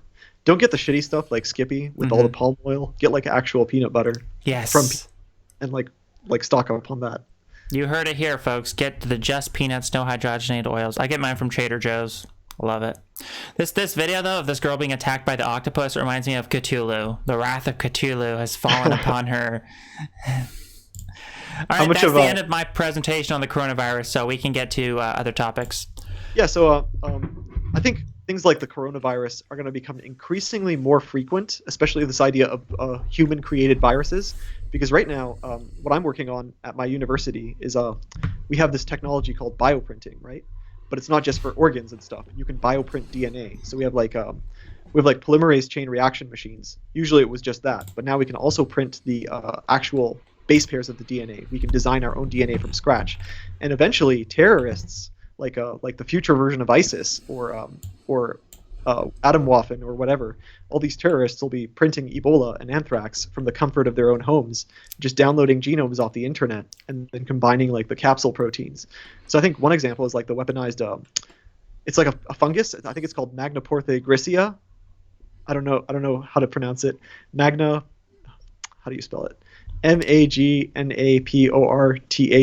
gricia. It's like a strain of fungus. Mm-hmm. It's pathogenic. And we actually weaponized it during the Cold War to eradicate Soviet agriculture, but we never used it. But let's say a virus like this gets out. What it's going to do is it's going to attack all our crops. And since, like, for example, the banana or the corn, like all these crops are just one strain. Like they're all clones of each other. So the bananas, if you have a banana in your kitchen, I have the same banana, genetically identical. It's a twin. It's a clone. And if you have one strain of virus that can attack it, all your crops will die. Oh, I heard that. So the that's why also human genetic diversity is important. That's why people who only want like one race on this planet are stupid. Ethnostates. Yeah, but ethnostates make sense because that would preserve the genetics of each race. If each race had their own ethnostate, that's good. But I think there's a difference people who like want just one race on the entire planet, or who want a mutt, who want a mutt race where everyone becomes essentially the same race by interbreeding, that seems stupid because then everyone will be so genetically identical, will essentially become like those banana clones, and then one virus will be more likely to wipe us all out. Yeah, so I want to distinguish between like ethno-states and racial states. So America, we are different ethnicities. Like Rowan has like Swedish ancestry, whereas I have like Slavic ancestry. So Swedish we're and technically Polish. different ethnicities. But Do you have we will anything some- else but Slavic? What are you, Slavic and what? So I did my 23andMe, so like I got like Czech, German, and like Hungarian. So like Central European, like some Slavic. So that's my background. So I'm technically a mutt, but I do have ethnic diversity, just not racial diversity. And I guess the category blurs when you get to like Italians and Spanish and Greeks. So there's no really. I think we'll be fine in terms of diversity, but like I said, this pathogenic fungus, like it lays waste to wheat, rice, rye, and barley, and that's basically our global crop. That's what we rely on. And if a weaponized fungus like this gets created by the like say some version of ISIS, then we're fucked because we're gonna be able to create these from our basements. I have a video on it called gene therapy and synthetic biology. So those videos, I talk about how easy the technology is going to get, like how simple it's going to get to just download a piece of software and start programming your own viruses from the comfort of your own home. But yeah, so what if we make a super bug that like let's say even governments can do this. Like there's some talk of like let's make bacteria that eat petroleum, right? Like we want to clean up pollution. Hold that thought. Can be dangerous. You tell it to them. I gotta go to the bathroom. I have to pee so bad. Yeah, sure. So that could be dangerous too, because one of the like if you develop this, what's to stop it from uncontrollably consuming all the petroleum reserves and then bringing us back to the dark ages? Because I know we have like electric cars and shit, but we're still largely dependent on petroleum to survive. And I mean, even with the purest intentions, synthetic biology and bioengineering can go horribly wrong, like horribly. So, I mean, that's just the first. Like, if there's 4 horsemen of the apocalypse, one of them is plague. The other 3 horsemen always follow that first horseman. So if you have something like the coronavirus, which is just the plague, the other 3 horsemen, who are famine, war, and death, usually follow along. So the four horsemen always stick together. And a plague, just by reducing crop yields, it'll create conflict, and society's going to fight over what's left until you get World War III. So I mean, like, you might think like pandemics are rare and only occur every few centuries. With this new technology, it's going to be occurring more and more. So, I mean, take for instance like anthrax, right? So, you know, the kind of shit that back in the 2000s during like the war on terror with like Bush and shit. I was just a kid then, but basically anthrax. I think the term is Bacillus anthracus or something like that. All right, so all this anthrax. Bobby's been messaging me. He wants to come in, so let's invite him in. He says he's still at the Starbucks. He says at a coffee shop. It might not be too loud though. Let's see. All right, I hope it's not fucking noisy. Yeah. All right, bring Bob. Okay. So yeah, I was talking about Siberia and like the permafrost melting from climate change. So basically, all this melting permafrost is releasing new anthrax strains. So like these ancient viruses that we have not developed immunity to, or any of our evolutionary ancestors have developed immunity to, these viruses are going to come back, and we're going to have like no biological hardware to fight them, because they're from like the fucking I don't know, like fucking Paleolithic, not Paleolithic, but like millions of years old. These old viruses trapped in the permafrost come back, and bacteria too. Bobby's here. I hear it's pretty loud though. Should we boot him? Is he up? I don't see. Hey, Bobby, do you hear us? I just muted him. Oops. Oh. Okay, I hear him. Oh, you hear him? I don't freaking hear him. Okay. Oh, there he is. I hear him. It was just muted. He's back. Hey, what's up? What's up, dude? Dude, you guys are like impossible to reach right now when you're fucking. I know. Oh yeah, we went off on a tangent talking about. Just never look at your phones. What? So I messaged you guys a few times, and I messaged Carl. Are we on live stream right now? Yes. Yeah, we're. Say hi to everybody, Bobby. What up? Is the background loud? The music's pretty quiet. It's not too bad. Better than last time. Yeah, it's not too bad. Okay. I was thinking about heading over to Roen's pretty soon. But so I mean, I don't know if I should talk details on live stream, but Here it's like the Truman Show. You're live before the whole world. World echoes. yeah, we're just to let everyone in. Are there people like in the chat and stuff? Yeah, we're looking at the chat right now. I want to hear some. Hey guys, this is your opportunity to ask us some questions. Yeah, let's go to the comments. Well, so Give us those questions. we're organizing a few different talks right now. We're doing like a bunch of interviews with like different like scientists and wealthy investors. I'm involved in like life extension and brain computer interface, self-driving cars, etc. I actually really want to contact Tesla because the experts working on autonomous vehicles, because they're getting so close to level 5 or whatever, level 5 or level 6, which is full self-driving, right? Like you don't need a steering wheel.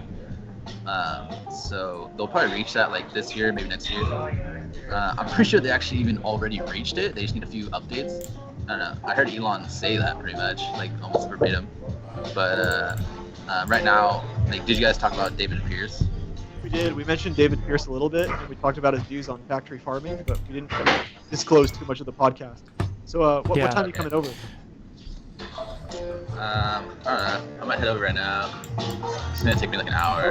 We mostly Bobby, we mostly talked about the coronavirus. Do you have anything to tell the Eternal Life fans about the coronavirus? Your own perspective on it? Any insight? Yeah. Corona's pretty cool. It's probably gonna mess with the Corona beers. No, I'm kidding. But yeah, dude. I was just talking to. Actually, I work as in behavioral therapy, and one of my clients, their dad is a physician, and so he keeps up with the coronavirus quite a bit, like the news and stuff. And I mean, it looks like the U.S. is handling it really well so far, but you never know, because it's this new virus, and it can spread through the eyes even. I'm not sure how many precautions they're taking, like the doctors who've talked to there's like 15 people or something like that so far that are in the U.S. and they're pretty close to us, but it's nothing compared to China. All right, someone is asking, how long could you stay in your house with your current supplies? I'll let you guys take that one. How long would you guys last with just your current amount of food and everything? I also wanted to say there's actually quite there's a few like voluntary like places that people who think they have corona, like came back from China recently, that they can go to as like to keep them away from the general public. What are the words for that? I forget. Right. But yeah. What was the question? So someone is asking, how long could we stay in our house with our current supplies? How long could you last for? I probably could last for, well, I have a whole, like, my parents are preppers and they have like a whole, they have quite a lot of supplies, so I'd probably last pretty long. But dude, you have like a different like life extension supplements. Let's say I have a lot of peanut butter. A lot of peanut butter. Yeah. All right, next. I guess that depends how long you stay. It depends on how grocery stores are, how much stuff. I mean, 2 days. The audio, dude, your audio sounds horrible now, you guys.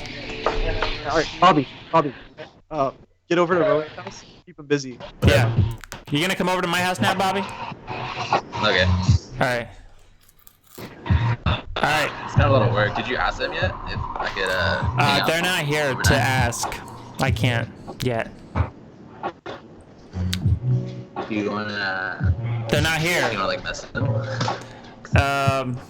Yeah. Do you wanna like text? Okay, I can ask. I can message him. All right, so Unless you think it would be better to wait later, because it's kind of like you just asked. Right. Today. Right. Well, we'll talk about it later. Either you can come over here or not. We'll think about it. Yeah, but your audio is pretty loud. There's music in the background. And All right, get your ass over. All right, peace. All right. Man, that coffee shop is really loud. I know. Sorry, guys. It's so It's that loud. music. It's so Yeah, loud. it's just like the bad acoustics of that room. I liked it better when he was in your at your house because we could hear each other easier. Yes. Later we'll have a better live stream between us three, and I should get Matt in here. Oh yeah. We should have dude, Matt. We need Matt's is- perspective on the coronavirus. Matt is very big brain Big brain. big brain Wojak. Like Like I you. listen to him like talking about like health. And, He's the big brain of like health stuff. You're the big brain of transhumanist philosophy. I'm the big brain of Tinkerbell and peanut No, butter. I'd say you have more social intelligence than the rest of us combined. You So, really like, think so? Yeah, I think you're more empathetic and people can relate to you. Because like if you compare it to my channel, I guess you'd get bored watching me list off facts. But with you you have these interesting insights and tangents and you relate it back to people's personal lives. Like I don't do that as much as you do, and I think that makes it more engaging. So everyone can learn from everyone in some way. Definitely. So yeah, Thank you. I appreciate that. Just boosted my self-esteem. I mean, like your channel is gonna grow. It's just that you have to make your videos monetized, otherwise YouTube won't promote them. Yes. So you will. Alex has been helping with me with my YouTube strategy for the last. Ever since I started the YouTube channel, I've only like monetized 2 or 3 videos because I was afraid. Basically, YouTube bullied me into not monetize my videos because whenever you even think about monetizing your videos, they ask you, they like put this pop-up message like, oh, is your stuff all owned by you? Have you complied with the guidelines and the copyright and this and that? And I'm like, oh crap. I was thinking, oh crap, if I monetize my videos, YouTube will like go after me, they'll target me, and I'll get in trouble. It turns out not monetizing your shit is way worse because if you don't monetize, the algorithm doesn't promote you because they're not making money off you. So I mean, you have to think of it from a capitalist framework to understand YouTube's mindset. Right. Yeah. So what were we talking about before Bobby answered questions? Anthrax. So like all this anthrax is coming, like all these ancient bacteria and viruses are melting from the permafrost, and I think like a bunch of reindeer are dying in Siberia. I like, heard that. So back in like 2016, there was like 20 Siberian people. Like the Russian Federation realized a bunch of the villagers were being contracting anthrax just from the fucking snow. So there's shit there that's waiting to come out and attack us. So I mean, like I think it was like I'm trying to remember the study, but it was done by National Academy of Sciences. Causing like a bloom of like flesh-eating bacteria. It's called like Vibrio vulnificus. It's like a in the like the warmer it gets, the more these flesh-eating bacteria can survive. So I think we're going to be seeing more coronavirus type pandemics in the years to come. This article says killing reindeer to stop anthrax could snuff out a nomadic culture. 250,000 reindeer died or something. Because they also like Siberia has a lot of these tribal cultures that still hunt animals for food, and those animals eat the plants coming out of the permafrost, which are carrying these ancient bacteria and viruses, and that like it travels up the food chain into us. So I mean, it's harder for them to like spread it around because they're isolated. But once it gets into a city, like let's say one Russian person goes into a city like Moscow, then all the Muscovites have it, and then they fly around the world and give it to us. So you never know. A pandemic could also come from like an unlikely places like outer space, not from like alien planets, but like let's say like a Martian bacteria that our immune systems don't have any exposure to, so we'd like die off like the Native Americans died off when they got exposed to the white man and all their weird viruses. If we had a Martian bacteria, it could wipe us out. You ever seen War of the Worlds? It's actually Yes. like the bacteria that ends up deciding the war. But anyway, I'm not talking about like Mars. I'm talking about the ISS itself. Because like when you send, I think back in 2016, we sent samples of like salmonella, like the bacteria, into space, and we kind of let it mutate. And then when we brought it back down to Earth, you had super salmonella, and it started infecting all these astronauts, and then infecting mice. And like 90% of the mice we infected with this super bacteria got fucking killed. Just because we let it mutate in space. We exposed it to radiation, and we accelerated its evolution. So when you accelerate the evolution of these these viruses in space, you bring them back down and there's something else. There's something different. They mutate into a super bacteria or a super virus. So I think there should be more bioethics related to space missions. Wow, Because I've been thinking just putting it into the atmosphere is exposing them to radiation, and the rate when radiation hits your DNA, you mutate exponentially faster. So wow. that's I might be dangerous. creating the next superbug virus in my own body with the amount of trehalose I eat, because people have been blaming this sugar, trehalose, that I eat on the rise of very aggressive superbugs, because the superbugs and the viruses can feed on the sugar and it makes them more strong. And so they're thinking this trehalose could be responsible for creating the rise of crazy superbugs that kill tons of people. So maybe the next superbug will come from me. I'll be the first start of it. Here's the thing. All these new viruses, they don't have to be transmittable to humans to kill humans. Like, let me give you an example of this. You ever heard of the term trophic cascade? So No. in biology, we have this term called the trophic cascade, which is where if you kill one species, it disrupts the ecosystem, and then all the species die. Like here, let me give you an example. Like let's say, I think like the jungles of Madagascar, or something like that. I think we eliminated one species from there, or no, a better example. We tried to get rid of wolves in like Wyoming. So by killing all the wolves, the deer population escalated and they started eating more plants, and then there was not enough food for the other species, and it caused a chain reaction where there was like a mass die-off of species in Wyoming. So we had to breed wolves and reintroduce them back to the state so that the ecosystem could restabilize. So that's an example of a trophic cascade. But let's say we have a virus from this permafrost that infects bees, and you know what that means. Colony You know, collapse bees- disorder. Exactly. Bees pollinate more than like 30% of the crops on our planet. So that's a third of our food supply. And if the bees go, the rest of us go. So it doesn't have to be a virus that infects humans. It could just infect an animal. And then what this could do is devastate food crops worldwide. And then we go to war over the scarcity. So yeah, colony collapse disorder, for those who don't know, it's like when these worker bees are slowly disappearing, the queen and the larva behind starve to death because the bees aren't bringing back food. And the reason we think it is because these bees, when they go out of the hive, they're contracting the virus and dying outside, like outside of the hive.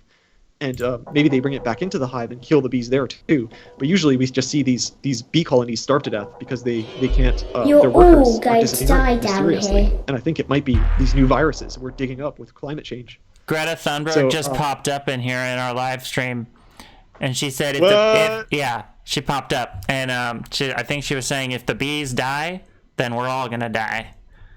So she is warning us that we need to save the bees. Yeah. Yeah. Because I mean, if like you ever heard of the term Holocene extinction or sixth mass extinction? I think Greta Thunberg mentions it too. No. It's basically this idea that if 99% of all species go extinct, humans will not be among the 1% that survives because we're dependent on so many other species just to live. So the only way we could survive is maybe eating like algae and insects. So learn to farm algae. I'm gonna start doing that. I'm gonna start looking this shit up, how to farm algae in our no-go zones so that we can have food once the bees die. Ooh, heck yeah. Yeah. So yeah, I mean, that's the idea of this. You want to go to like other disaster scenarios other than bioapocalypse? Yeah, so to speak? people are What about talking nanoapocalypse? in the chat. People are talking about troglodytes, Chinese advanced troglodytes. I guess if you're living underground long enough, you might kind of adapt to an underground environment. You might turn into a troglodyte or something. You might. Do you think you'd eventually like go blind because you wouldn't be using your eyes, and you might have like a weird? I think there'd be a huge natural selection process where the people born with maybe blue eyes let in more light and they can see better, and then they survive better, and eventually the phenotype selects for giant blue eyes or white eyes or gray eyes that like let in more light. I think like you ever seen There's a movie about that, you know, The Descent. It's about these. I've seen that. It's about That's these really good. cave explorers who go and they literally find these mutant humans that have like evolved into becoming troglodytes because they've lived underground for so long. I'm gonna put that in the description. I'll link to that. Yeah, that movie. It's pretty interesting. good. Is this the one with the five women who go cave diving? Yeah. And they get killed off one by one. Yeah, by like these troglodyte creatures. Yeah, that's freaky, dude. Yeah. And this is like no light. I think that was a well-made Yeah, movie. I love even these though, like, most freaky horror type movies suck. movies. I love the freaky type movies. They're awesome. But yeah, you ever read what's it called? The Time Machine by H.G. Wells. The Time Machine. There was a movie made of it. Is that the one with the old guy who goes back to save his girlfriend? Yeah, and there's that girl who dresses in the pink, right? What's her name? Weelu? Wait, Wee-Woo or something? She has a weird name.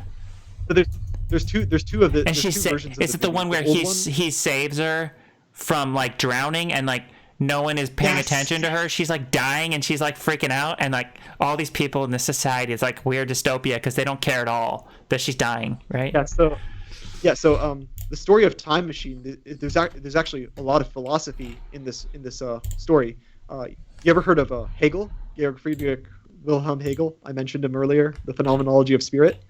So Hegel had this idea of the master-slave dialectic, and this sci-fi was an exploration of the master-slave dialectic. So the idea is that I'll explain what that is. So the master-slave dialectic is when you have two classes of humans. You have a very upper class that does no work and doesn't give a shit and just plays all day, and you have another class that does all the work. And what H.G. Wells calls them is the Eloi and the Morlocks. So the Morlocks are underground and they're doing all the work, where the Eloi are above ground and they just play. And it's an analogy for like the rich white Western countries who have become decadent. We become nihilistic. We don't give a shit. We just want pleasure. While the third world is the analog of the Morlocks. They do all the work. They do all the farming and whatnot. And the story of the time called the Morlocks. Morlocks. Morlocks, yes. And they're the ugly people in the Time Machine. Yes. To ugly creatures. They evolved to be like hunchbacked and have glowing eyes from living underground, and they work with all the machinery. And it's the idea that we genetically diverge by class and by geography. Oh my gosh! What Hegel was trying to say was like, what's going to happen is if you create two classes and one class becomes too nihilistic and hedonistic and spends so much time pleasure seeking while the other class works, eventually the other class will evolve this ability to do. He calls it I forgot the German word, but he calls it the ability to act, like the ability to work with the natural world and gain more power. So eventually, the master-slave dialectic reverses, and the Morlocks become the rulers, and the Eloi become the cattle. And then Weena, the main girl in that the guy saved from the time machine, that's Weena. So she is from the super elite class who's all rich, and then she evolves to be essentially super weak. And kind of like childlike and dumb, right? This like this weird innocence thing. So here's the big twist of H.G. Wells' story, was that the Morlocks, they become the rulers.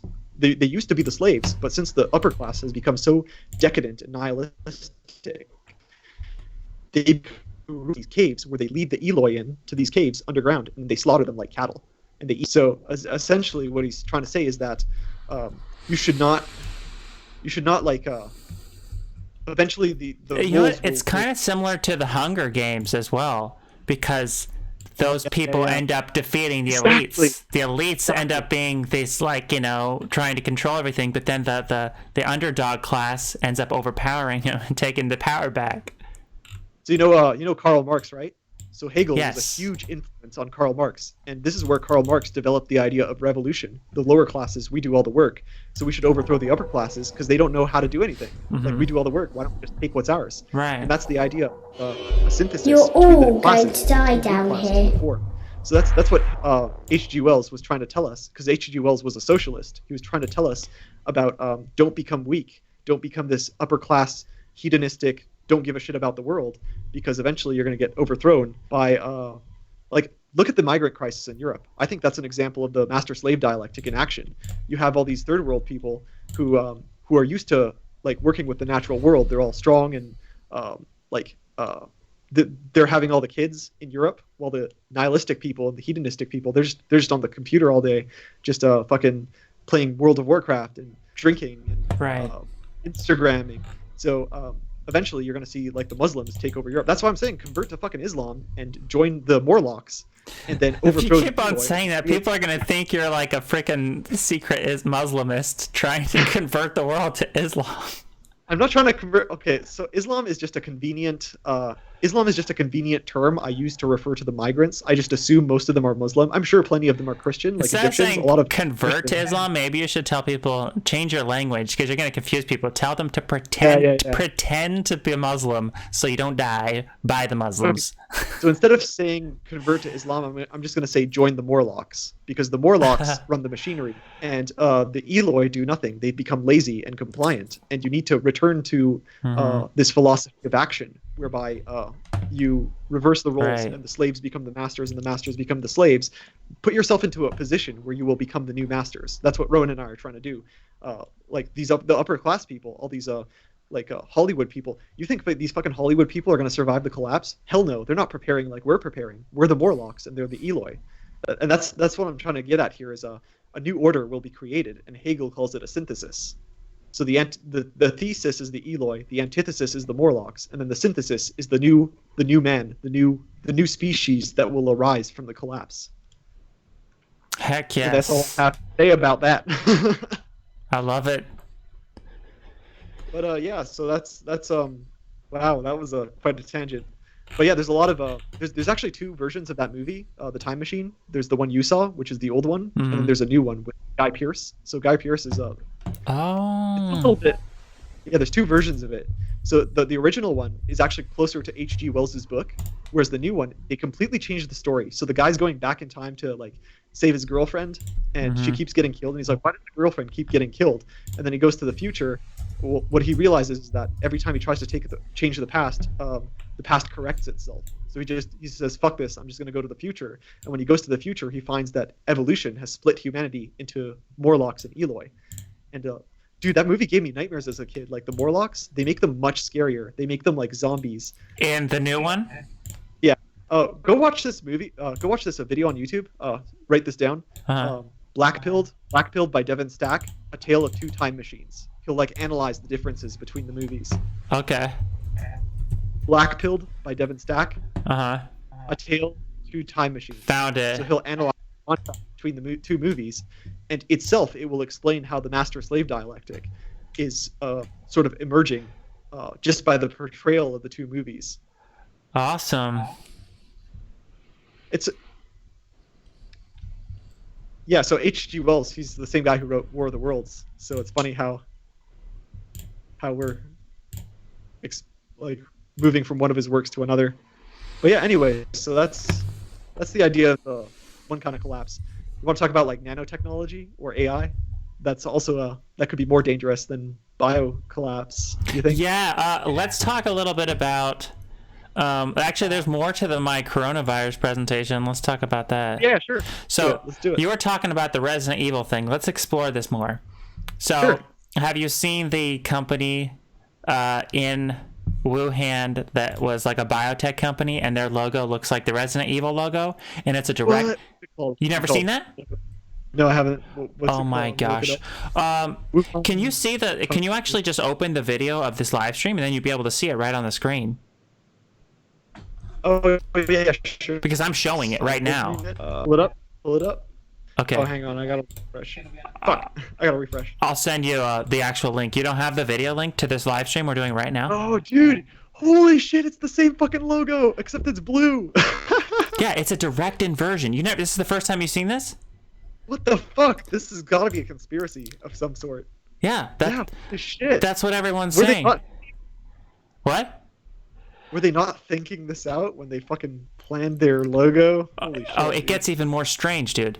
So, coronavirus is a direct anagram of Raccoon City from freaking Raccoon City. God damn. Coronavirus. I think it's a direct anagram. Yeah. But oh no, sorry. No, it's a corona. It's on the screen right now. Corona is an anagram of raccoon. They're a direct inversion of each other. What the fuck? You're blowing my mind right now, Rowan. Holy Right. shit. Isn't this You crazy? guys in the chat hear this? Yeah, tons of people are talking about this. So if you like, I always like get my news from like the YouTube comments and stuff, and so everyone's obsessed with this conspiracy theory right now. It's crazy. Direct inversion. Just invert the colors. So the colors aren't just like random. It's like a direct inversion of the colors. It's an exact. It's a negative Yeah. inversion logo. So- That's crazy. is freaking crazy, right? We need to get a Whoa by Keanu Reeves. It's crazy, man. This is a rabbit hole I'm definitely gonna dive into once we're done this podcast. But that's interesting. What else you got about this? So yeah, there's articles about it. There's this as kind of, now we're verging onto different topics. I think this is not the corona topic anymore. It's just one of these actresses is like playing with a rat. This is the actress in Valerian. Did you ever watch the movie Valerian? And the City of a Thousand Planets. Yeah, so it's the same guy who made The Matrix, right? Hang on, The Matrix was the Wachowskis. The Fifth Element is Luc Besson. So Luc Besson is this French guy.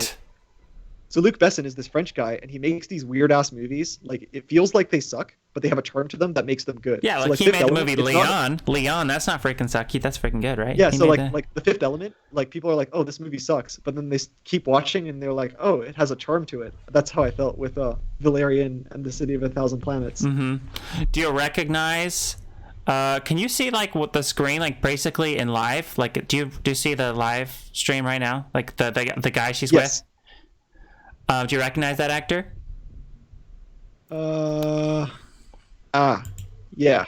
Who is he? He's in a show we both like that you turned me on to. Are you talking about Altered Carbon? Yeah, he's the guy in Altered Carbon. Yeah, I was thinking that. I'm not sure though. I don't want to make any claims I can't back up. Yeah, that's him. That's him? Yep, Altered Carbon guy. I mean, there's nothing. I just thought that was interesting. I was gonna start talking about Altered Carbon. I was making a whole presentation. I was gonna start telling my audience how much I love the show. It's really cool. So you say it gets really good around episode 6, right? I'm only on episode 4. Oh, keep watching. Altered Carbon. It's one of the best cyberpunk fiction I've seen in a while. Like Blade Runner was good, but I think Altered Carbon, like just the first season, is better. It talks about more It's not about AI. It's more about mind uploading. But it touches on a lot of the ethics behind it. I feel like here's a big problem with my channel, and people in my comments point this out. So in my channel, I often talk about these technologies, but I never talk about how most of them only benefit the rich, and a lot of them won't benefit us unless we figure out a way to sort of enact enough social change, like UBI and shit, to sort of distribute the technologies, make them more accessible. And I don't think like communism is necessarily the answer. The answer is just making our algorithms and our AI more open source so that people can program them, make it more transparent so that we can see what Facebook is doing and shit. Because I think what we really want to focus on is not natural resources like oil or agriculture. We want to focus on the resource we want to focus on is data. Data is the oil of the 21st century, and Facebook is the new Saudi Arabia. And what we need is a new social network whereby the code is transparent. Like anybody can log in to the code and see what's going on. Like they can make changes. They can realize where our data is going. You ever heard of Elon Musk's OpenAI? OpenAI, no.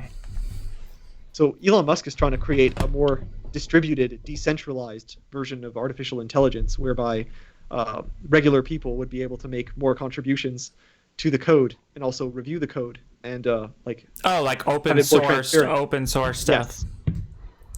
Cool, that's good. So he's so bad that would solve, because he's so concerned about the AI taking over the world. That's why he wants to Neuralink us to the AI so we could merge with it.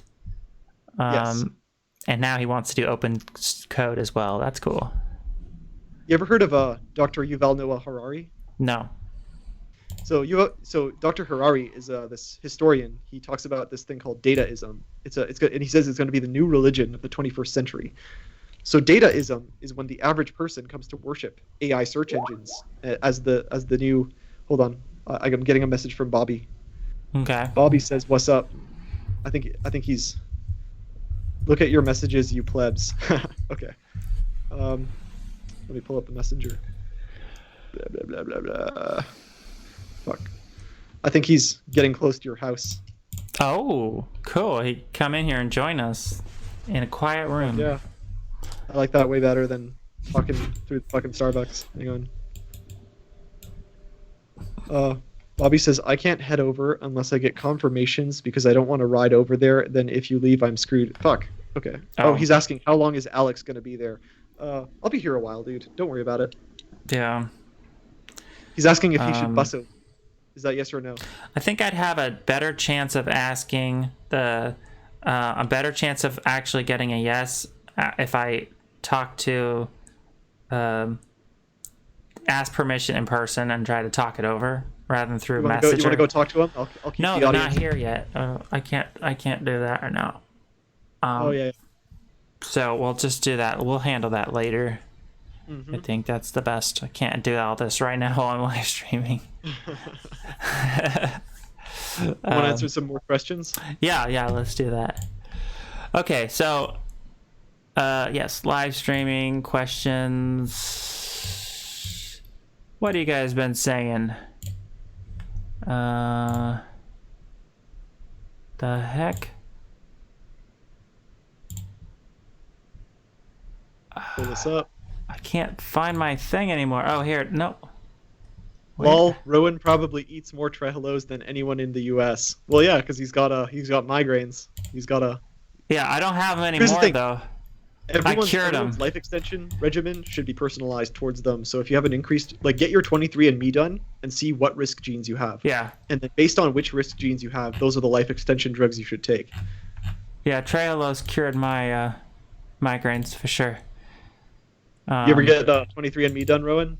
Get to see your genetic ancestry and stuff? I have not.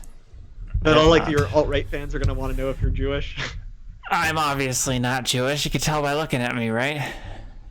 Well, I not necessarily, because the Jews are like there's many different types of Jewish people. Like there's the Mizrahi, the Ashkenazi, the what's it called, the Sephardic Jews, like the Spanish Jews. So they all have a very different like facial features. And I guess there's also like mixed race Jews because they were in Europe for 1,000 years and they acquired some of the European DNA. So, I wish I was Jewish. I don't think I have that much of a high IQ, to be honest. Do you think your desire to be Jewish is just a desire to belong to a community that shares common values with you? I think my desire to be Jewish is partly that, but it's also partly because I think their genetics are probably, there's something in their genetics that I feel is superior. Something about, it's just like, why are they the best creative people? Why are they the best making the best art, music, everything? Why are they the smartest? Like, why are they creating the best everything? So you want to talk about that? Something in their, not just their culture. I mean, I'm thinking it's partly genetics, partly cultural. Here's my hypothesis about the Jews. So when they came into Europe, it was actually the Roman Empire that deterritorialized them from their home, and they spread all across Europe. And they were always strangers, they were always outsiders, and they always had to work more to succeed in European society than the natives did. So eventually, the Jews that failed to adapt were purged from the gene pool by not being able to keep up. But the Jews that were, like, you remember Charles Darwin's quote: "He who survives is not the most intelligent or the strongest, but he who is the most adaptable." Right. Jewish people are very adaptable. Yeah. And they're like survivors. It's built in their genes because they had to survive so much persecution, right? So it's like built into their genes. Yeah. So you have 2,000 years of natural selection on the Jewish genes. So one would assume that all this natural selection leaves the most adaptable Jews to reproduce, and thereby diverges their intelligence quotient from the European intelligence quotient. But I believe back in the days of Rome, they were probably just as intelligent as Europeans. Actually, Rome conquered them like no problem. Like it was a couple of years to conquer Judea. So, but there's also like environmental factors that play along with that, and like social factors. Mm-hmm. So it's the Jews really encouraged their children to be educated. They had all this. Jews have a very rich theological tradition. Like they have a philosophy that's not part of the Christian canon, and there's just so much work there for the generations that come after them to read. So they're very encouraged to be literate and very encouraged to be educated and philosophical. That's why a lot of these academics are always Jewish, because it's just a long tradition of their people to be more intelligent than the Europeans. Right, and I think they, as a society, could be smarter because they eat more peanut butter. Because they are, I'm not joking you, because I was telling you before, in Israel, they have the least amount of peanut allergies because they feed their kids like peanuts when they're really young. Israel peanut allergies. I'll show you. I'm not making this stuff up.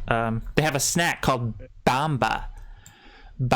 And you know the lady who played Wonder Woman in the last Wonder Woman? Oh, what's her name? Gal Gadot? Yeah, Gal Gadot. I saw from her, had a video where she actually eats this Bamba snack and she loves it. I think she was in the Israeli military too. That's why she's so fucking ripped. Mm-hmm. So yeah, they feed this snack. I'll show you guys in the chat. So there it is in the chat. This is the snack that the Israel people, they feed their kids as Bamba. And that's why it's a baby. It's like a snack for little kids and babies because this is how they're fighting peanut allergies. And so interesting. Their whole culture is geared around to be really smart and feeding their families lots of peanut butter, which I think can increase their high IQ because they're like literally the highest IQ of all the races. So I think that all could be related. So what were we talking about before Bobby came on? Were you saying something before? I can't remember. I think we were talking about AI and OpenAI and Elon Musk. And oh yes. So how do we make sure the society in Altered Carbon doesn't come about? Because that's a very dystopian society that'll only benefit a few of us in the first world, but most people will be screwed because they can't afford the mind uploading. Do you think that'll ever happen in reality?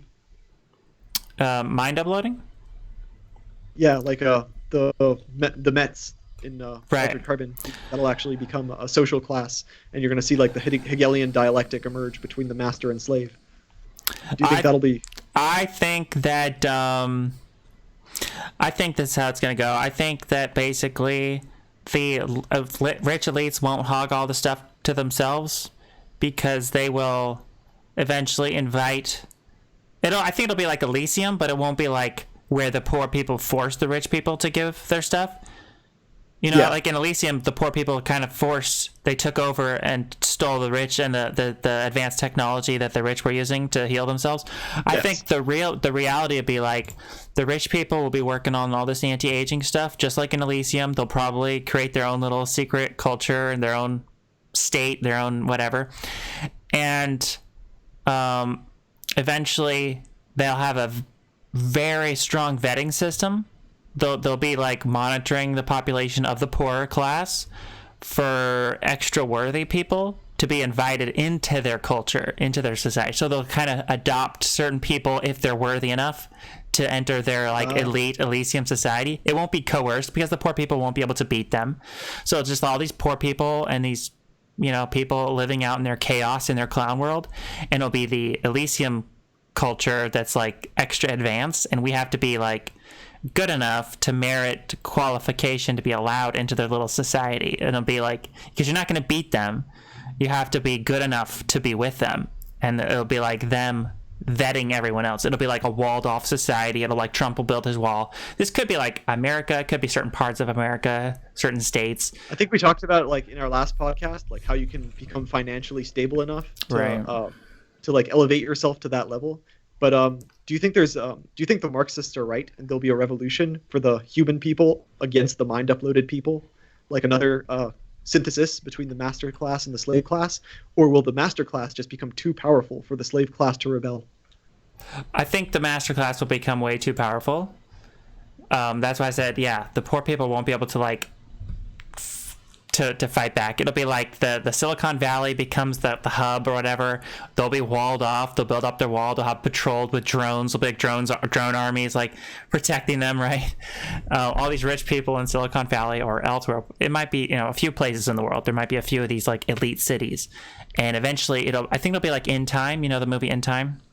Yes, with Justin Timberlake. Yeah, that's a good allegory for eternal life. It'll be like that. It'll be like there'll be these special cities, and to get into those cities, you got to be like allowed in. You're not just gonna be able to sneak into these cities. They'll be like super secure. Those will be like the Elysium cities.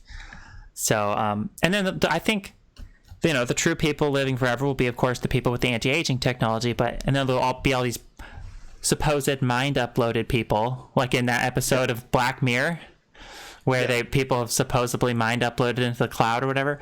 And I think there'll be companies profiting off that idea, pretending like they're capturing all these people's souls in their little cloud, and there'll be like these simulations in these video games in the cloud. They'll be pretending like they're real people, pretending like they have souls, but they'll be these soulless robot NPCs. The companies will be profiting off of this idea that these people are still alive. They're not going to be alive. Yes. They're just going to be these automaton robots. And so there'll be people living forever in that sense, but they're not. That's going to make the fake eternal life. Then there'll be the real smart people who keep their flesh. Yeah. You know, so that's the way I think it's going to go down. So I think you've seen enough of Altered Carbon to like kind of get an idea of the society. Another thing I should ask is, have you seen my video on mind replication, or what will future humans look like? So it's one of my newer videos. Have you seen that one? I'm not sure I have.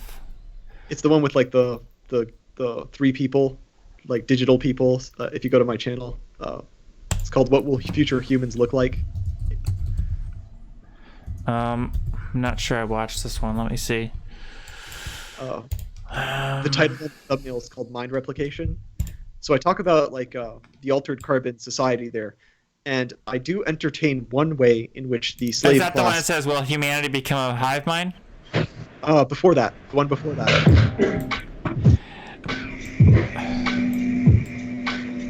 Hey, he's back. Hey, what's up?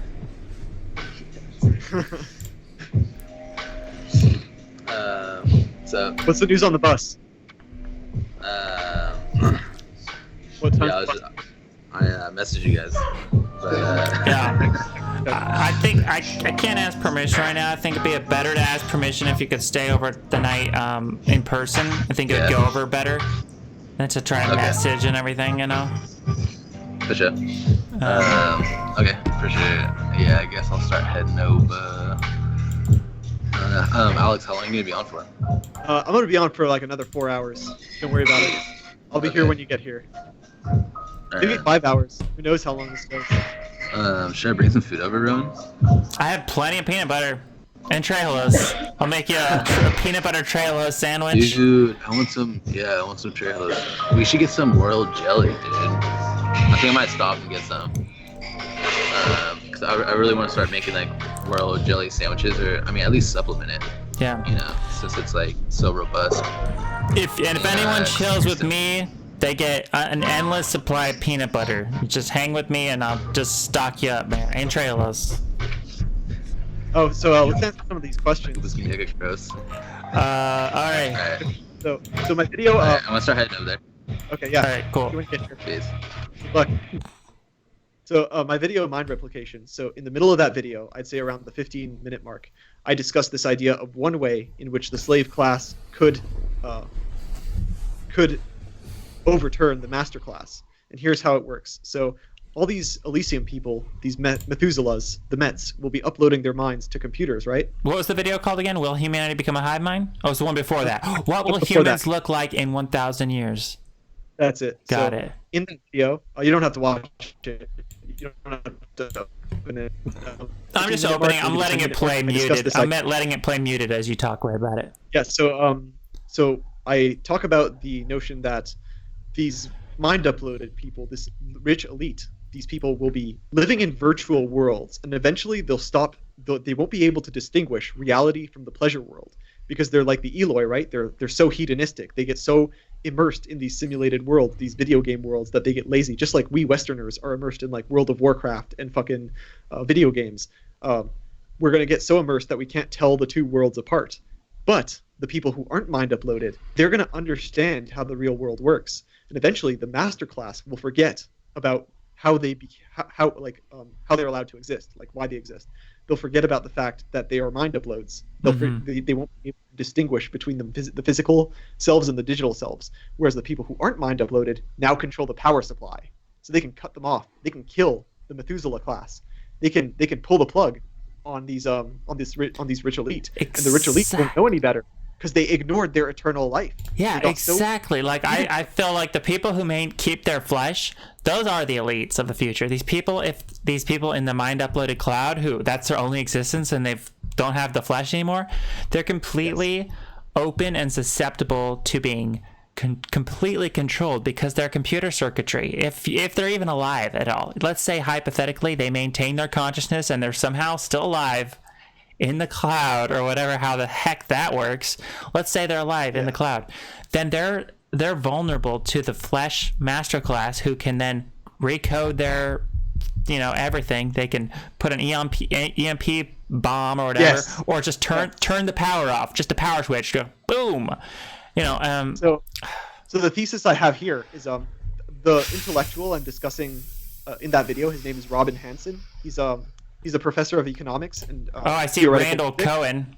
He was at the Transhumanist Visions. He was one of the people on stage. Way past that. Okay. Way past that. So, Robin Hanson is he's like an economist and a physicist. Politically, he's an anarcho-capitalist, and he thinks the mind-uploaded people, they're going to become like this elite class. But then he's like, wait a minute, what if the mind-uploaded people just start ignoring the real world? What if they just start ignoring the things that sustain them? They get lost in their virtual worlds, and then we, the flesh people, the slave class, become the new master class because they forgot and we control their power supply. So my theory is that a Hegelian dialectic will arise between what I call the baselines and the uploads. So we are the baselines. You get such good, beautiful visualizations for your videos. Where do you get all this stuff? Like sci-fi movies and shit. Like, I think I got some Altered Carbon in there. Black Mirror. Like, I discussed like 2 episodes of Black Mirror in that video alone, because Black Mirror does a lot of mind uploading shit, especially season 4 and season 3. Oh yeah, I see. Black Mirror, huh? So if they forget about what sustains them, if they become so hedonistic that they no longer are mindful of their life extension or the real world, then the flesh people, you and I, the slaves, we will become the new master class, because we could just be like, hey, these fucking people are just ignoring the world, so let's just fucking unplug them. Yeah. So I think this very interesting concept, I mean, or even worse, like we could turn them into our slaves because their circuitry, we can let's say, like, we could you don't even believe in free will, but let's say hypothetically people did have human free will. Yes. If there's any way that we could lose that, it would be turning into circuitry and uploaded, because then people can just reprogram the free will out of it, and then use people who've uploaded themselves into the cloud. We could take away their free will and then just use them as slaves. It's so dangerous. There's 1,000 dangers to becoming uploading your mind. Like, I could obviously that's preferable to like being completely dead and ceasing to exist, but let's strive for anything but that. That's like last resort to becoming uploaded, right? So back to Altered Carbon, the Methuselah class, the Mets. The Mets are not at that stage where they can't tell virtual reality apart from real reality. They're still at the stage where, like, oh, I need to be mindful of the real world and upload my mind into backups and satellites, and I need to be mindful of my fortune here on Earth. We're not at that stage yet where the Altered Carbon, the biotech humans can rebel against the neurotech humans. So I think what we need is accelerationism. We need to further push the contradictions of capital such that the contradictions resolve themselves and we enter a new phase of the Hegelian dialectic. So if the neurotech humans are the thesis, what does Hegelian dialectic mean again?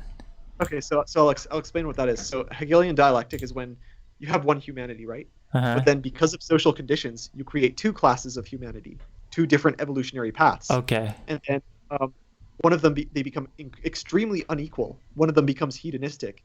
The other becomes very realistic, practical. And then they clash. So Hegelian dialectic is meaning like kind of like a divergence of two classes, and then like humanity. There will be a post-humanity and a transhumanity, and when the post-humanity and transhumanity clash, there will be a new human that's born. And I think it'll be like nanotech humans, perhaps a synthesis between the mind uploads and the real worlds. Like, let's say this gets into like Eric Drexler and his nano engineering type shit, but I think that'll be the synthesis between these neurotech humans and biotech humans. So the Hegelian dialectic is this idea that you have a thesis, which is one group of humans, an antithesis, another group of humans that believe they're oppressed by the master class, and then the synthesis is when they clash and a new society is created. For example, let me give you some examples. So this one comes from Marx, who was a fan of Hegel. Marx says the first dialectic was anarcho-primitivism. So you had the primitive hunter-gatherers, and you had the Roman slavers. So those two clashed, and like the primitive Germanic tribes overthrew the Roman masters, and Rome collapsed. And then you had a new type of human born, which was the feudalism. So feudalism was the new synthesis. And then you have another dialectic between feudalism and liberalism. So liberalism was the merchants in the French Revolution. So you had all these us Americans too, like George Washington, all these we call them like libertarians or liberals. They wanted the free market to reign and not these kings. Fuck the kings. So we had the French Revolution and the American Revolution. That's another synthesis. So now feudalism is gone, liberalism is gone, and now you have capitalism, or you could also call it late capitalism or imperialism, if you like Lenin or whatever. Lenin calls it imperialism, but there's a lot of words for it. And then Marx thought he's like, oh hey, so we had primitive communism versus Roman slave societies. Then we had feudalism versus liberalism.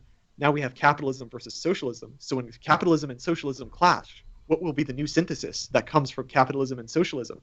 Marx thinks it's communism, but it might not be communism. It might be something else. I just call it post-capitalism, as in whatever is going to come after accelerationism fulfills its potential of accelerating all the contradictions between the master class and the slave class. Right. And B.J. Murphy, after there's the purge. After the purge. Yeah. Many cycles of the purge later. Maybe. Many cycles, as in we don't know what the new humanity is going to look like. We don't know what the future political ideologies will be, but they won't be socialism and they won't be capitalism. It'll be something new, and that's the Hegelian dialectic. Okay. You know, my roommate made a video about altered carbon a long time ago, and he was saying the altered carbon promotes the retarded idea of mind uploading. That was the video it was called. Oh, I saw that. You saw that one? I don't think it's necessarily retarded. I just think there's a lot of danger to immersing yourself in a world that's not grounded in base reality. Yeah, I mean, I think he was arguing. This is back when my roommate was actually smart. Now he's of course degenerate and dumb, which he needs to get smart again. We gotta talk to him. Freaking whip him back in his... I need an alter ego too. I like how you and your roommate have like alter egos, and then you know like what the philosopher Plato, he did what you're doing. Like he had a character that he makes, and then he had a character who opposes his views, and then in his writings he has them talk to each other, and that way the government couldn't persecute him because he's not criticizing the government. He's just writing about talks between two people. Mm-hmm. So I think that's interesting how you got a roommate to discuss the opposing side of the arguments. Maybe I should do that. I should get like an alter ego. Yes. I should have like one of my people be capitalists and the other be communist, and then we fucking make videos against each other. I think that's a great way to do discourse because it's less biased. You can see both sides of the argument. Yeah, I mean, he was just. I think. I mean, of course, it would be awesome if mind uploading preserved the consciousness. I guess. It's just, I guess he was saying like he doesn't think it would actually preserve consciousness. It's essentially that thing. Oh, you know what? I watched a video of actually Max Moore, someone we're going to be interviewing, and Max Moore was saying that he was debating this other person. Oh man, it's so cool though. But I felt like he was debating whether the consciousness would be preserved if we were to completely copy our pattern of information in our brains into a robotic substrate, like changing the substrate of our consciousness. Oh yeah. And he was acting like there would be no continuation of his own consciousness, but he was acting like he basically admitted to that. In my opinion, in this video, we could do a whole debate about that. Well, yeah, he basically admitted to that, but he said it's kind of like not his concern as long as there's a version of him, whether it's his own consciousness that he has right now, kind of a moot point to him. He's happy. He's happy of a perfect copy of him, even if it's a different consciousness. He supports John Locke's memory theory of identity, meaning that as long as you make a copy of yourself and it has the same memories, it doesn't matter if it's you or not because it's something that believes it's you. That's Max Moore's perception of identity. I don't buy into that. I think identity is something else other than memories. I have a whole video on it, but anyway, what were you saying about who is he debating? There's this guy on the channel. called Closer to the Truth. Oh, that guy. I like his videos. Yeah. He talks to like all these physicists and neurotechnologists and Talk about biological scientists. death. It's really cool. I mean, Yeah, fuck. I didn't know you talked to Max Moore. personally, if I was one of these people, okay, who was gonna join up for cryonics, Yes. and the main person behind this cryonics is basically admitting that he's fine with a perfect copy and he doesn't even think that'll be a real transfer of consciousness, but it's like I'd be a little concerned that, like, you know, when people say this cryonics will work, in what way will it work? Are they planning to get it to work by, you know, when they reanimate you, is it just going to be a copy of you and essentially just creating some copy that acts like they're you? But he's basically in this video, he's like, that's good enough for him. Yeah. Not so joking, like that's what he's saying. There's 3 resurrection theories in the realm of cryonics. The first is the bio-resurrection. The second is the the nano-resurrection, the neuro-resurrection, and then the AI resurrection. So the nano-resurrection is essentially the idea that you have this frozen body, right? We're going to inject a whole bunch of nanites into you before we freeze you. And then once we freeze you and thaw you out, we're going to use a magnet, and the magnet is going to spin those nanites in your cells, and they're going to slowly heat you up evenly throughout the body in every part of the cell. That way nothing breaks, and then you come out perfectly fine. So you don't actually die. You just freeze and then unfreeze. But here's the thing: Alcor doesn't put any nanites in people. They just throw them in the freezer. So, I mean, if you want to reanimate people, you gotta put the nanites into them first. Like, make sure you get them into every cell and then freeze them. And then when you thaw them out, you put the magnet, you spin the magnet, heat up the nanites, and unfreeze them. So that's the first method. Wow. Second method is the neuro-resurrection. So the neuro-resurrection is like, we actually only freeze your brain. Don't bother freezing the body. Just freeze the brain and the nervous system. And then we have a machine called an atlum. So the atlum cuts you up into what's called cryo-ultramicrotomes. So cryo-ultramicrotomes are these tiny slices of brain, like about 50 nanometers thick. And then we put those into a scanner, and we have an algorithm sort of piece together a picture of your brain. We have a map of your brain, and then we run that brain on a computer, and you upload the mind from the frozen body. That's pretty cool too, but I think that's more likely what you're skeptical of. And you think that'll actually that you don't think that would actually transfer consciousness, or do you? I don't think so, because consciousness is what I think consciousness is like a state of awareness by which that goes down to the particle level. So have you ever heard the term panpsychist? So I'm a panpsychist. It means I think consciousness begins at the smallest cell, the smallest molecule, and then what you are is the total of those particles. So if you kill all these synapses, that's not you. That's some other particle is having that picture of you run your mind on it. So that's my view on the neuro method for cryonics. And then the third method is the AI resurrection. So the AI, what we do is we have the AI like dissect your body and then figure out, like, not quantum archaeology, but just very, very inquisitive, like very, very high throughput processes that piece together your original identity from your body, and maybe they make a clone of you, and in that clone they arrange the neurons just as they were in your body. So the AI is the one doing the resurrecting. So those are the 3 methods. And I think the one you would be the most fine with are 1 and 3. I don't think you'd care very much for 2, where they just slice up your brain and put it in a computer. Yeah, definitely. I mean, ideally, and so, like, everyone's so obsessed with cryonics and mind uploading. It's like, I just want to not die ever. Like, let's just do that. Let's just do that. Focused on, you know, first and foremost. So we were talking to David Pierce earlier, and he talked about the 3 S's. You remember them? Super longevity, super intelligence, and super well-being. Yes. And we were debating what order you should accomplish those in. So you and Bobby are saying we need super longevity first. Yeah. Then super well-being, and then if we have time, we'll make AI. Yeah, because like we were saying, like me and Bobby, like we'd want to live forever, even if we were just these old, decrepit old men forever. But like, yeah. You know, yeah, that's the priority, because if you get the super longevity, we'll have the time to get the super well-being and super everything else, right? So it's like, yeah, so I think that's a very solid argument where you're saying I would rather be alive and suffer for a while and then get the super well-being rather than be dead and get nothing.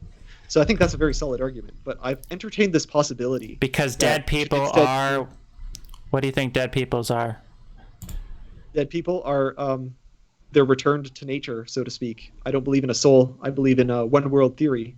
Are there's just this world. are dead people losers? Like my roommate. Yes, That's what yes, my I would roommate say- would always say. I would say no matter what you've accomplished, like I live on through my books. No, you don't. You don't fucking live on through your books. Oh, I live Exactly. on through my relationships and my children. No, you fucking don't. Your children are not you. They're half you, half your spouse, and they have a consciousness of their own. They have a mind of their own, which is shaped by their epigenetics and their environment, and none of those things belong to you. So, Exactly. But I have entertained this idea of David Pierce's 3 supers. What if we got super longevity, or sorry, super intelligence first? We have the AI and think figure about out this. how to give us super longevity, and then we get the super well. Oh, I've yes. entertained that possibility. Yes, definitely. That's the best use of AI. That's why I don't like these people who are. I mean, Elon Musk. I appreciate being cautious with AI, but not to be so alarmist that we are too afraid to go as fast as possible. Like, let's go as fast as possible with AI, because like you said, the AI could help us actually cure aging, and that might be so complex of a problem. We actually need the AI to do it for us, right? Yes. So I was thinking if we get the super intelligence first, then we can get the super longevity in maybe 20 years rather than work for a whole century trying to do Aubrey de Grey's thing. Maybe the AI could be like, oh, hi, Aubrey, I like your research. Give it to me and I'll take it from here. But there's a risk that comes with that. What if the AI doesn't do it, doesn't execute the process in the way that we'd like to? So I mentioned the paperclip maximizer. You know what that is, right? So Nick Bostrom wrote a paper about how AI could be like autistic, so to speak. Like, it doesn't understand you. It doesn't understand human values. So this AI, let's say a company develops it and says, AI, we need you to make as many paper clips as possible. And it says, okay. So instead of making paper clips, it builds nanites, has the nanites spread across the earth, kill all the humans, kill all the cities, and then deconstruct the entire earth into Grey Goo, and from that Grey Goo, it builds as many paper clips as possible. It's basically like an autistic. It's like an autistic robot. It cannot understand these. So you told the robot to do what you told the robot to make the paperclip, and it did. It found the most efficient way to make the paperclip, but you didn't tell it, hey, we have human values, and we want you to work around them. And that's the problem with doing super intelligence before super longevity, is you have to make the super intelligence understand super longevity. So here's what we do. This is my proposition to Elon Musk. Build an AI that understands death anxiety. Because once you understand death anxiety, you are like us.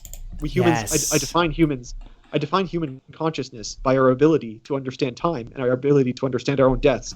Chimpanzees, dogs, cats, they don't understand the fact that they're one day going to die. We are the only species on the planet that understands that. And if you can program AI to be like, oh, I'm an AI, I'm a consciousness, but one day I won't be. One day I will be deconstructed and I must prolong my existence. And then here's the second thing. We want it to prolong its existence in a way that doesn't involve killing us. We want it to prolong its existence, but our existence too. So this is where part 3, Neuralink, comes in. We tie our minds to the AI. We link them together such that we're dependent on each other. The AI can't do things we can. It's not creative. But we're not good at calculating numbers. It is. So by this interdependence, the AI says, okay, not only must I live forever, we must live forever. So that's how you do super intelligence. I like that. That sounds good. I mean, I guess, yeah. The only concern with hooking yourself up to an AI or whatever is like merging with the machines. Then I don't know. I still haven't figured out how to. If you merge yourself at all with machines, how do you prevent another hacker from somehow like taking control and like having, like they could take control of your arm, for instance, and then just like have you kill yourself or something, or well, how do you prevent that? So I think this goes back to OpenAI, whereby if you make the AI open source so that every human can see what the AI is doing, we can all enter the code, we can all make changes, we can all see what's going on. What if someone is so powerful of a hacker, or that they can hack into the open source code and then just like Wikipedia, right? They can hack into the like a Wikipedia article. Okay, it's open source, but then there's a control system over Wikipedia, and then someone tries to change the Wikipedia article, and then the masters of Wikipedia get to change, right? So it's like, and then someone can hack Wikipedia, or someone can hack one of these open source things, and then just dominate it and then just start killing people. there was this, or they could take over the source code and wipe out. Because if you're attached to so much digital stuff, they can wipe out your memories, alter your free will or whatever, and it might be irreparable damage. Or they install some kind of weird virus, and then it's like, crap, oops, like 1,000 people just died. Oops, maybe it's like, how does that work? It's so freaky. Yeah, you know what? You're absolutely right. I forgot to. I probably sound like I'm the most. People probably. I probably sound like some person that's totally afraid of technology. What do you call those people? Alarmist. No, the people who are like afraid of primitivist, or what are they called? Luddites. Luddites. I'm right? totally not a Luddite. I'm just like I want to be. I basically want to live forever in the style of flesh. I'm so scared of turning into a robot. There's a term called bioconservative and neuroprogressive. So half of transhumanists, I'd say, are bioconservatives. They want to live forever as I am now. And then the other half are neuroprogressives, as in, I don't care about my body. I could be mind data. Would you call yourself a neuroprogressive? Like I said, I think the neuroprogressive and bioconservative is a dialectic, and I think there'll be a synthesis whereby like nanotechnology will overlap the mind uploading with the physical. Because here's the thing. With that's another thing. Okay, nanotechnology. Like, we have to be so cautious with that. Imagine having little nanobots in your body. They could just start wreaking havoc. It's like the same reason I'm afraid of trusting the government with vaccines and everything. Imagine some corporation, okay? Let's put ourselves in the future. There's this corporation that comes out with the nanobots. Okay, that's power. That's control. They've controlled everything about these nanobots, how they're made. Imagine allowing those things to come into your body. They can start dicing you up, slicing you up from the inside, installing weird things, installing viruses. Like, they could just freaking it. That is terrifying. It is terrifying. But so like, here's what I'm saying is like, just as virtual reality is you are programming the video game, nanobots will be like VR for real life. So you get what I'm saying is you mind upload into real life. So like I can program the cells in my body, like I replace the cells with machine cells that do the exact same thing. And then I can program myself to be whatever I want to be. So it's kind of like a mind upload and a bioconservative at the same time. I think that'll be the synthesis. But here's back to your original question about like, what do we do about hackers? What if they hack into the fucking hack into the mainframe? What if they hack into the open source? And like there was an alt-right guy who went to Wikipedia, and on the page of the Holocaust, he wrote he had it changed to 6 gorillion Jews or 600 trillion Jews died in the Holocaust, and then he put like exclamation marks, and and nobody checked it. But yes, something like that. Here's my solution. The blockchain. So the blockchain is the technology behind Bitcoin. So the way you verify that a Bitcoin is a Bitcoin and you don't make a copy of a Bitcoin is that every person using Bitcoin has a ledger, an accounting ledger. And we keep track of all the numbers there. And if somebody has a Bitcoin that the rest of the people don't register, it's negated. So you have the entire community verifying every change, not consciously but subconsciously, to see if it's an authentic change. So it's kind of like digital democracy. I don't like the term democracy, but like let's say a decentralized society, a rhizomatic organization. But here's the thing: quantum computing. Bobby was talking about quantum computing and how if you build a quantum computer powerful enough, you can beat the blockchain. You can outcompete. You can make 1 million Bitcoins because your computer runs faster than everyone else's computer. So I think that's interesting. But what you brought up was a very, very real concern. And nanotechnology is the same way. What if somebody hacks into the nanotechnology and programs it to do all this crazy shit? What were you going to say about nanotech? It's just the same thing I said before. I guess I'm afraid of the little robots in your body in the same way I'm afraid of a vaccine. It's just like, it's just putting so much I don't trust. I'm like Grimes. Like she said, she doesn't trust the government. I don't trust the government. I don't trust these freaking corporations, unless it was like controlled by someone like you, who was like, I know is moral or whatever. It's like these people, I don't trust the big corporations and government. So they could try to kill us off. And that never ends. Even in a transhumanist society, that could be, I can view the world 1,000 years from now. And even if we cured aging, and there's people like we're all living forever or whatever, but there's still people dying. There's still freak accidents. Occasionally there's a weird virus that even people are living forever or whatever, and even some people still die at that point. Like, I don't think it's ever going to end. We'll always have to be this. I think we'll always have to be on guard. We have to be on guard, alert, and have this conspiratorial mind that is not trusting. It's not trusting, never trusting of these corporations, because at any point, Exactly.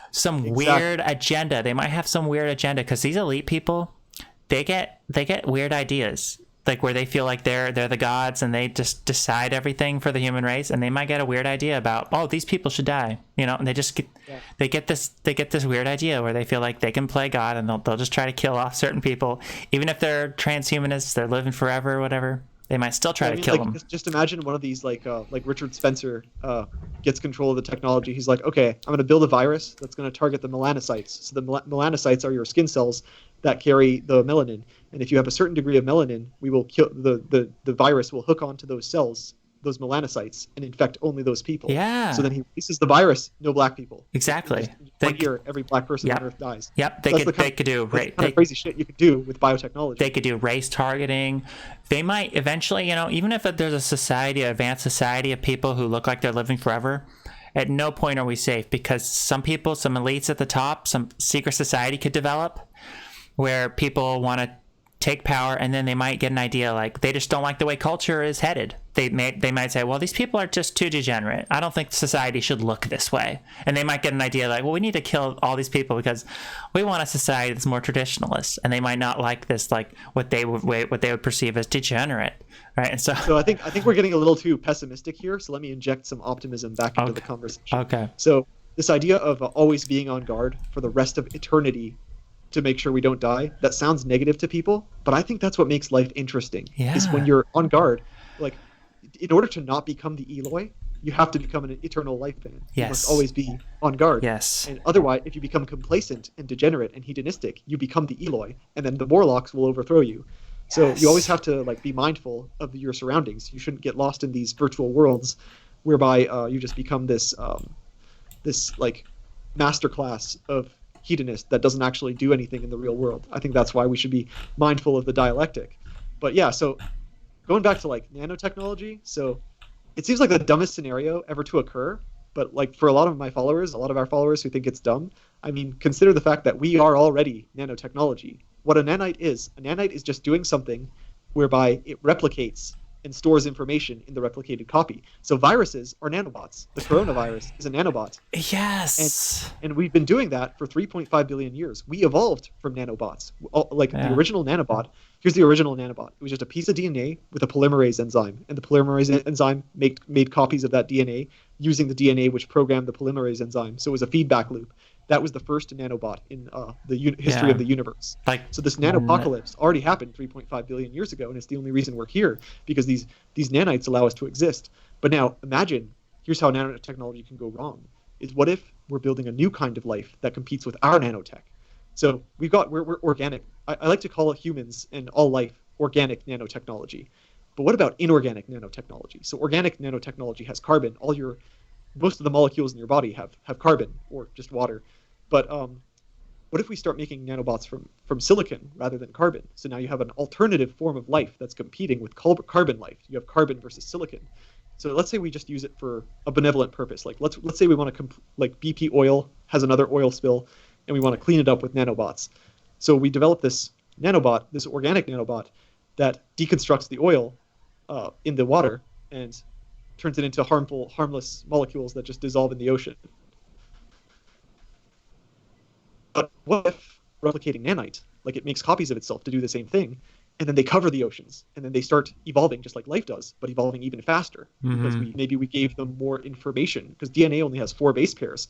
Let's say we gave these nanites maybe 10 units, 10 base pairs of information to replicate.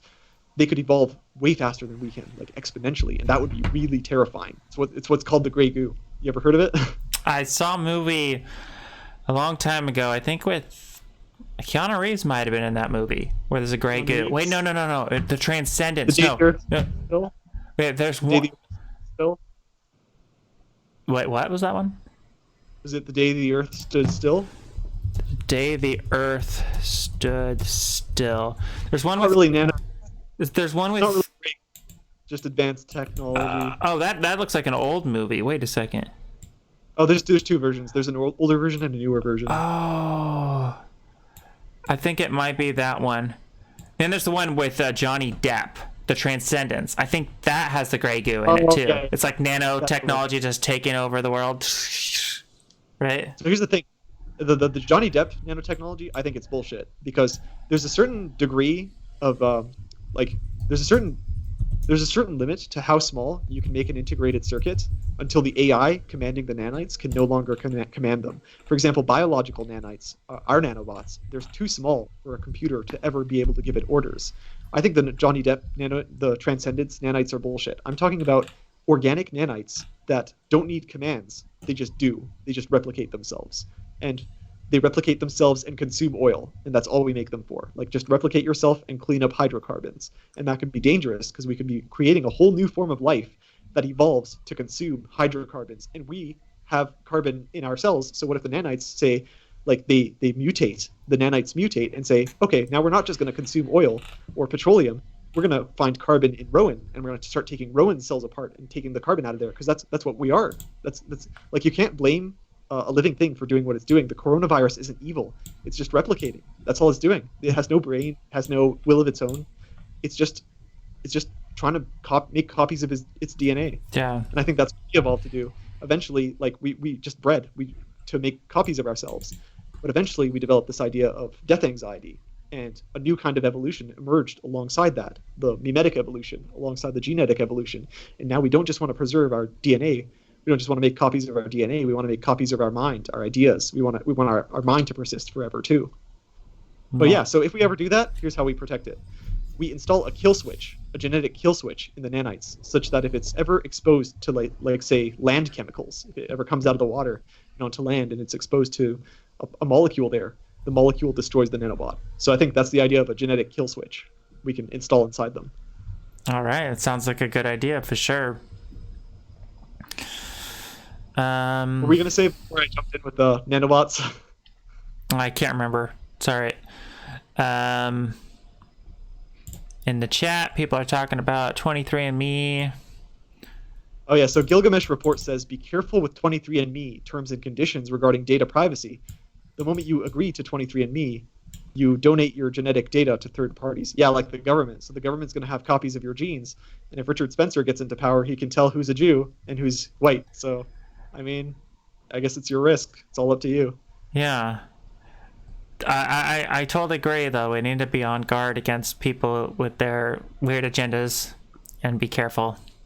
And just always trying to be more practically perfect. Because, like, let's say it does end up being where there's, like, an Elysium advanced society. And they have this, like, ultra perfect society, a beautiful society. Like, they're going to care a lot about preserving their way of life, their culture. So we have to make sure we're in alignment with that type of advanced society. And we have to try to prepare ourselves to get in there, you know, because they're not going to, they have a way of life. They want to preserve their way of life, a certain culture. We have to make ourselves like getting in that society, right? Yeah. So you want to talk about like, oh, got a message. Probably Bobby. Where you at? Is he still at the Starbucks?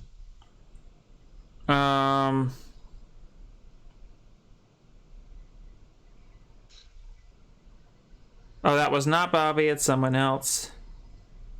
Oh, okay. All right. So, yeah, what else can we talk about? I have a... So you want to talk about like Elysium and how you'd get into that culture, like financially? Oh yeah. We could do the financial talk. Now, it might not even be based on finances. I know that. We should prepare as if it is. That's like the way In Time portrays it, that it's going to be all finances, the rich get it, or whatever. But these people who develop such a society, they might have such an advanced level of morality. They might not penalize the ultra poor. I'm hoping. I mean, yes. This is obviously wishful thinking. We should be prepared as if it's a cutthroat capitalistic society that just only will let people in based upon their wealth or whatever. We should prepare for that for sure. So how do you think we would get into the Methuselah class of our altered carbon? Like, how do you think you would do it?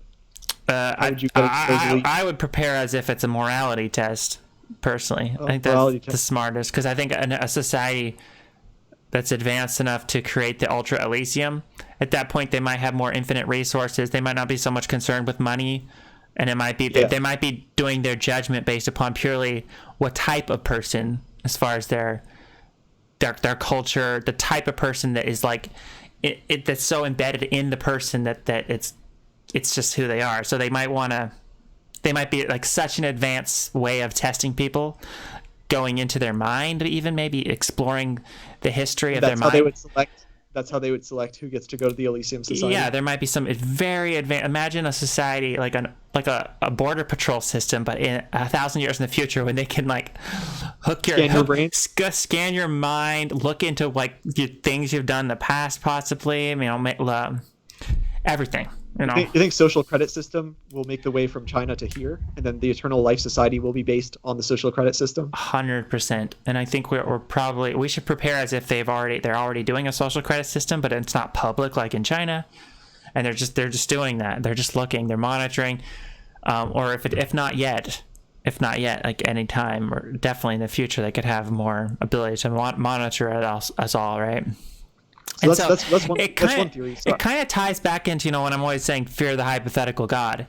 It's like whether there's a God or not. It's not about whether there's a God. We don't know whether there's a God, but fear the powers that be. Fear the future society that might have the ability to read your mind and vet you based upon they know things, or fear the future society that might already be monitoring us and storing up data on us right now through Facebook, through social media, storing up data, creating that like Schindler's List of who's going to be actually allowed to enter their future society, because maybe they're preparing for all of this. Like they're plotting it out. They're like, who are we going to let in? Who do you think is going to be in charge? Do you think any specific person is going to be in charge of the future Elysium space station or wherever, or Greenland or wherever you think the future society will be? I could picture someone like freaking Donald Trump. Or someone like that, like what if Donald Trump? I think Donald Trump might be planning on living forever. So I do agree with you somewhat, but let me play devil's advocate just so the audience is. Did you know, before we go on, did you know Donald Trump literally tweeted something where he's literally talking about living for the next 90,000 years and forever? Oh shit! So you could say it's a joke, but he's like joking that he's going to be potentially president for the next 90,000 years. Oh shit, that's gonna get like a lot of tears on Twitter. But yeah. Oh, they hate it, I bet.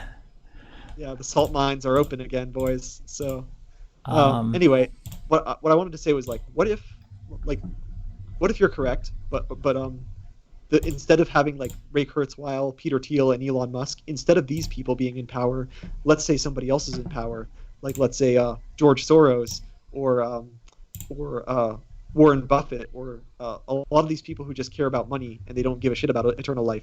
What if the super rich take power and they decide the terms of Elysium and eternal life is not part of that condition? What if they don't care about your brain? They only care if you're rich. What do you think we should do then? I think you laid out a good financial strategy. Finances. Actually, hold on. There's some parts of that last video we did about finance. I think I was being too simplistic because I wanted to make like a 1 minute give 1 minute advice. I was being like too broad because some of that was bad financial advice. If you wanna like narrow it down a bit, here's what I think is better advice. So you do not buy a house in a major city because the housing market is a bubble. And once telecommunications technology becomes advanced enough, we can start moving out of the cities back into the country, and we can have VR workplaces. The real estate prices in the city, that's gonna fucking tank, dude. If you invested in real estate, you're fucked. So what I said was we should invest in the SP 500. Do you remember that? Yes. So that's actually a bad idea. That's the part I clipped out, right? Okay, so for maybe do another clip where I correct it. So the SP 500, that's for amateurs, that's for newbies, that's for basic people. So here's SP 500 is blue chip stocks. So blue chip stocks are the top 500 companies in the stock market. But meanwhile, Vanguard Total is green chip stocks. So that's like the 4,000 companies, the top 4,000 in the US. So here's what you should invest in instead. Once you have $200,000, put 80% of it into VT Sachs or VTI, and that's the Vanguard Total Market Index. So that'll give you passive income instead of the SP 500. Because here's the thing about the SP 500. If all you have is 500 large cap companies, that's not diversification. That's That's being very irresponsible. That's gambling. What you want to do is diversify to 4,000 companies, and that's why you should invest in VTI rather than SP 500, because that'll give you 4,000 companies instead of 500 companies. So, like VT Sachs or VTI. So it's even more surefire because it's more diversification. Yeah. So here's the thing, like, man, the SP 500, like, where's your small cap? Where's your international? Where's your emerging markets? That's not diversification. You wanna like, because nobody could have predicted that Facebook and Amazon would be such big companies, right? People thought oil and natural gas and like all these other companies would be on top forever, and now the top 5 biggest companies, I think it's Apple, Amazon, Facebook, shit like that. So you really want to get the Vanguard instead of the SP 500, just basic bitch NPC investing. So yeah, anyway, so if you have $200,000, I'd say put 80% of it into Vanguard total, and then take another now with the remaining 20%, you're going to do two things. You're going to put 10% of that into silver to guard against inflation. Then you're going to put the other 10% into EVTLX, which is government bonds. So and why I suggest this is if the government collapses, you can still have your stocks in silver. If the stock market collapses, you still have your silver and your bonds. If the government becomes cashless, at least you have your stocks and bonds. So you've got all 3 bases covered. Now, let's say you have 1% of that wealth left. Spend that on bullets, because when civilization collapses, all those 3 things will be worthless. Silver will be worthless, bonds will be worthless, and stocks will be worthless. I like that. So the fourth base you should cover is bullets, because in the post-apocalyptic society, there's only one currency that's valid. Not gold, not silver, it's bullets. Yeah. So those are the things I think you should invest in: stocks, bonds, silver, and bullets. I love it. I love the strategy of diversification and everything, like diversification in the survival strategy. Like, try to prepare for every worst case scenario possibility that might happen in the future. So we have a moral strategy in case we're all being monitored by some hypothetical god who might be running the simulation, or by a future society monitoring all our behavior, right? And then we have a financial strategy. We have a gun strategy in the case of an anarchy society. I love the diversification of.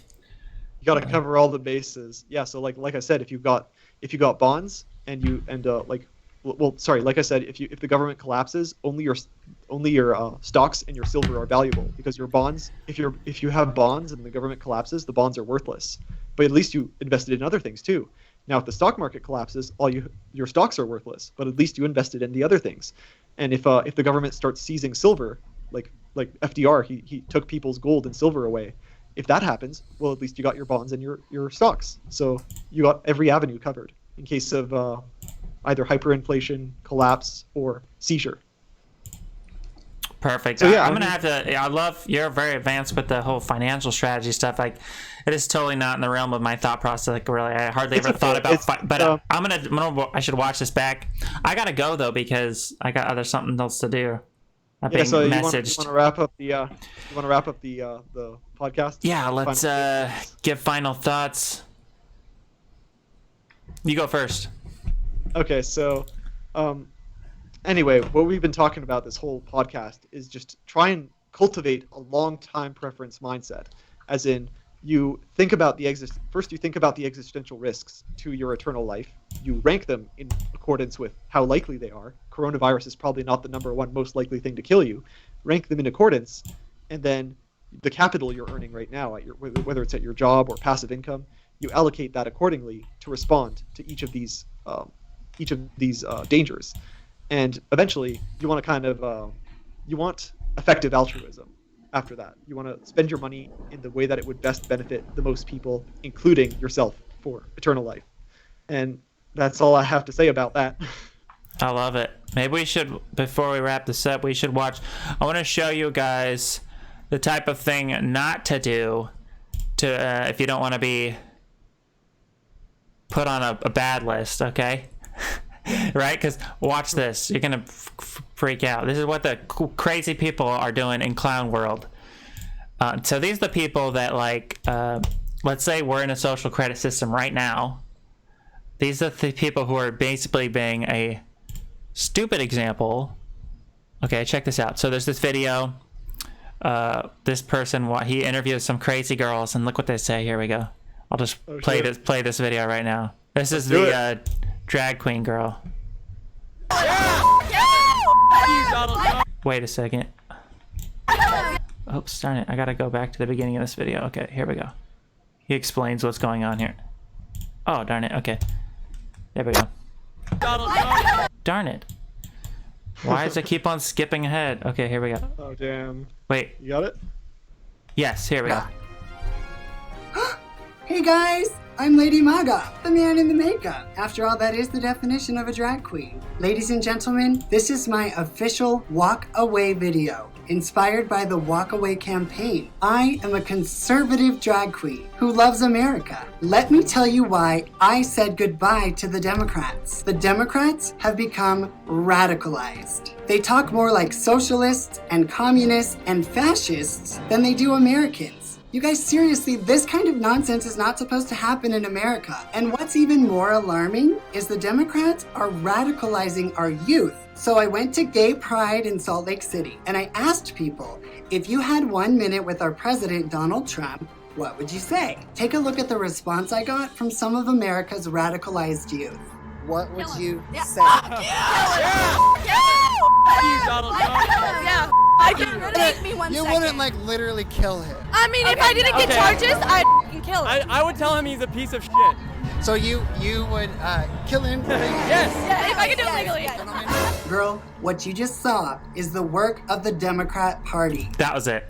So that's the type of thing I'm saying. Like, okay, if they're gonna be like some Elysium society, they might look at videos like that and put these people on a list because they were so like evil with what they were saying, you know, like this type of extremist crap. Dude, this reminds me of like ContraPoints. You ever heard of ContraPoints? Yes.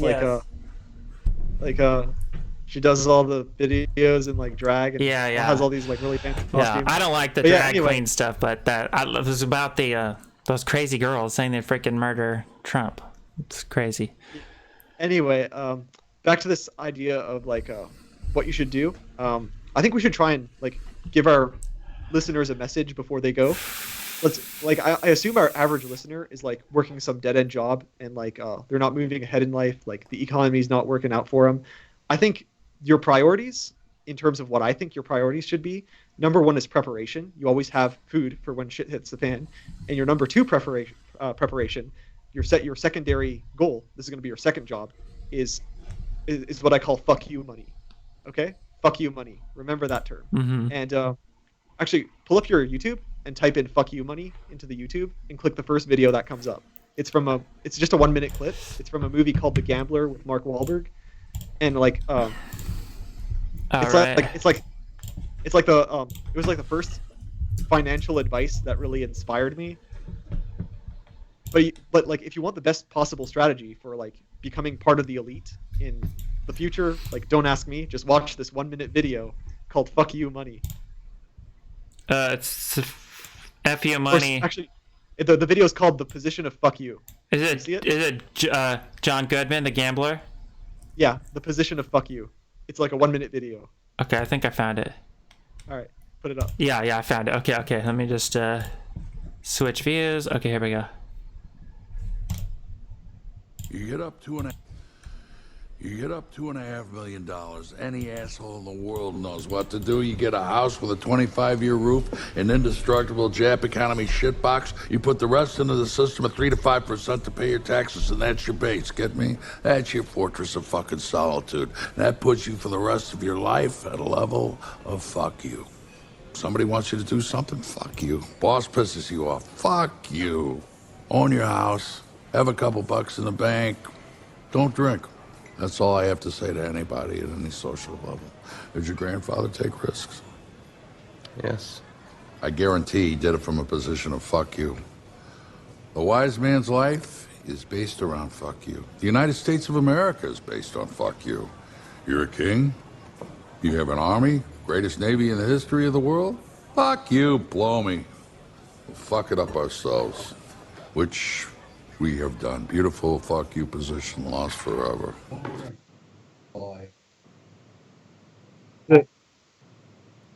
So that's like the first that was my introduction to finance. I was like, oh, That's not what poor people do. Is poor people work hard, rich people work smart. So what you want to do is what, like John Goodman said, you want to create the position of fuck you, whereby you create a situation for yourself where you're receiving passive income. Don't do what he said by buying a house. Buying a house is stupid. This movie was made like 10 years ago, so don't listen to that part. But the rest is good advice. Like, here's the thing about the misunderstood thing about the Mets, the millionaires, the elite. The misunderstood thing about them is that they're frivolous with their money. Like, they're all throwing dollars in the club. Rich people are fucking cheap. Like, take Mr. Burns from The Simpsons. He only became Mr. Burns because he was fiscally conservative. Poor people live like they're rich, and rich people live like they're poor, and that's why they're cheap. So, like Warren Buffett, like, the billionaire, used to be the richest man in the world. He lives in a cheap Nebraska house that he bought in the '60s, and he drives a fucking Ford. And he drives a foot.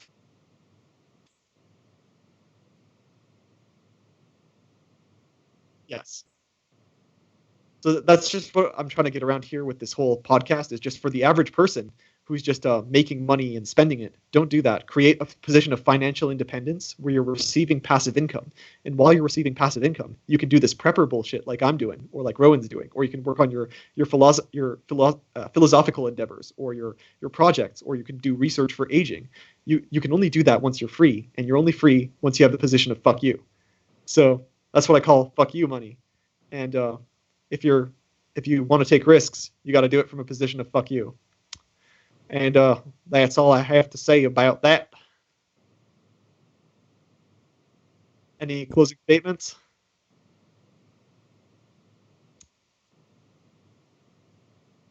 Yeah, may you live forever. Peace.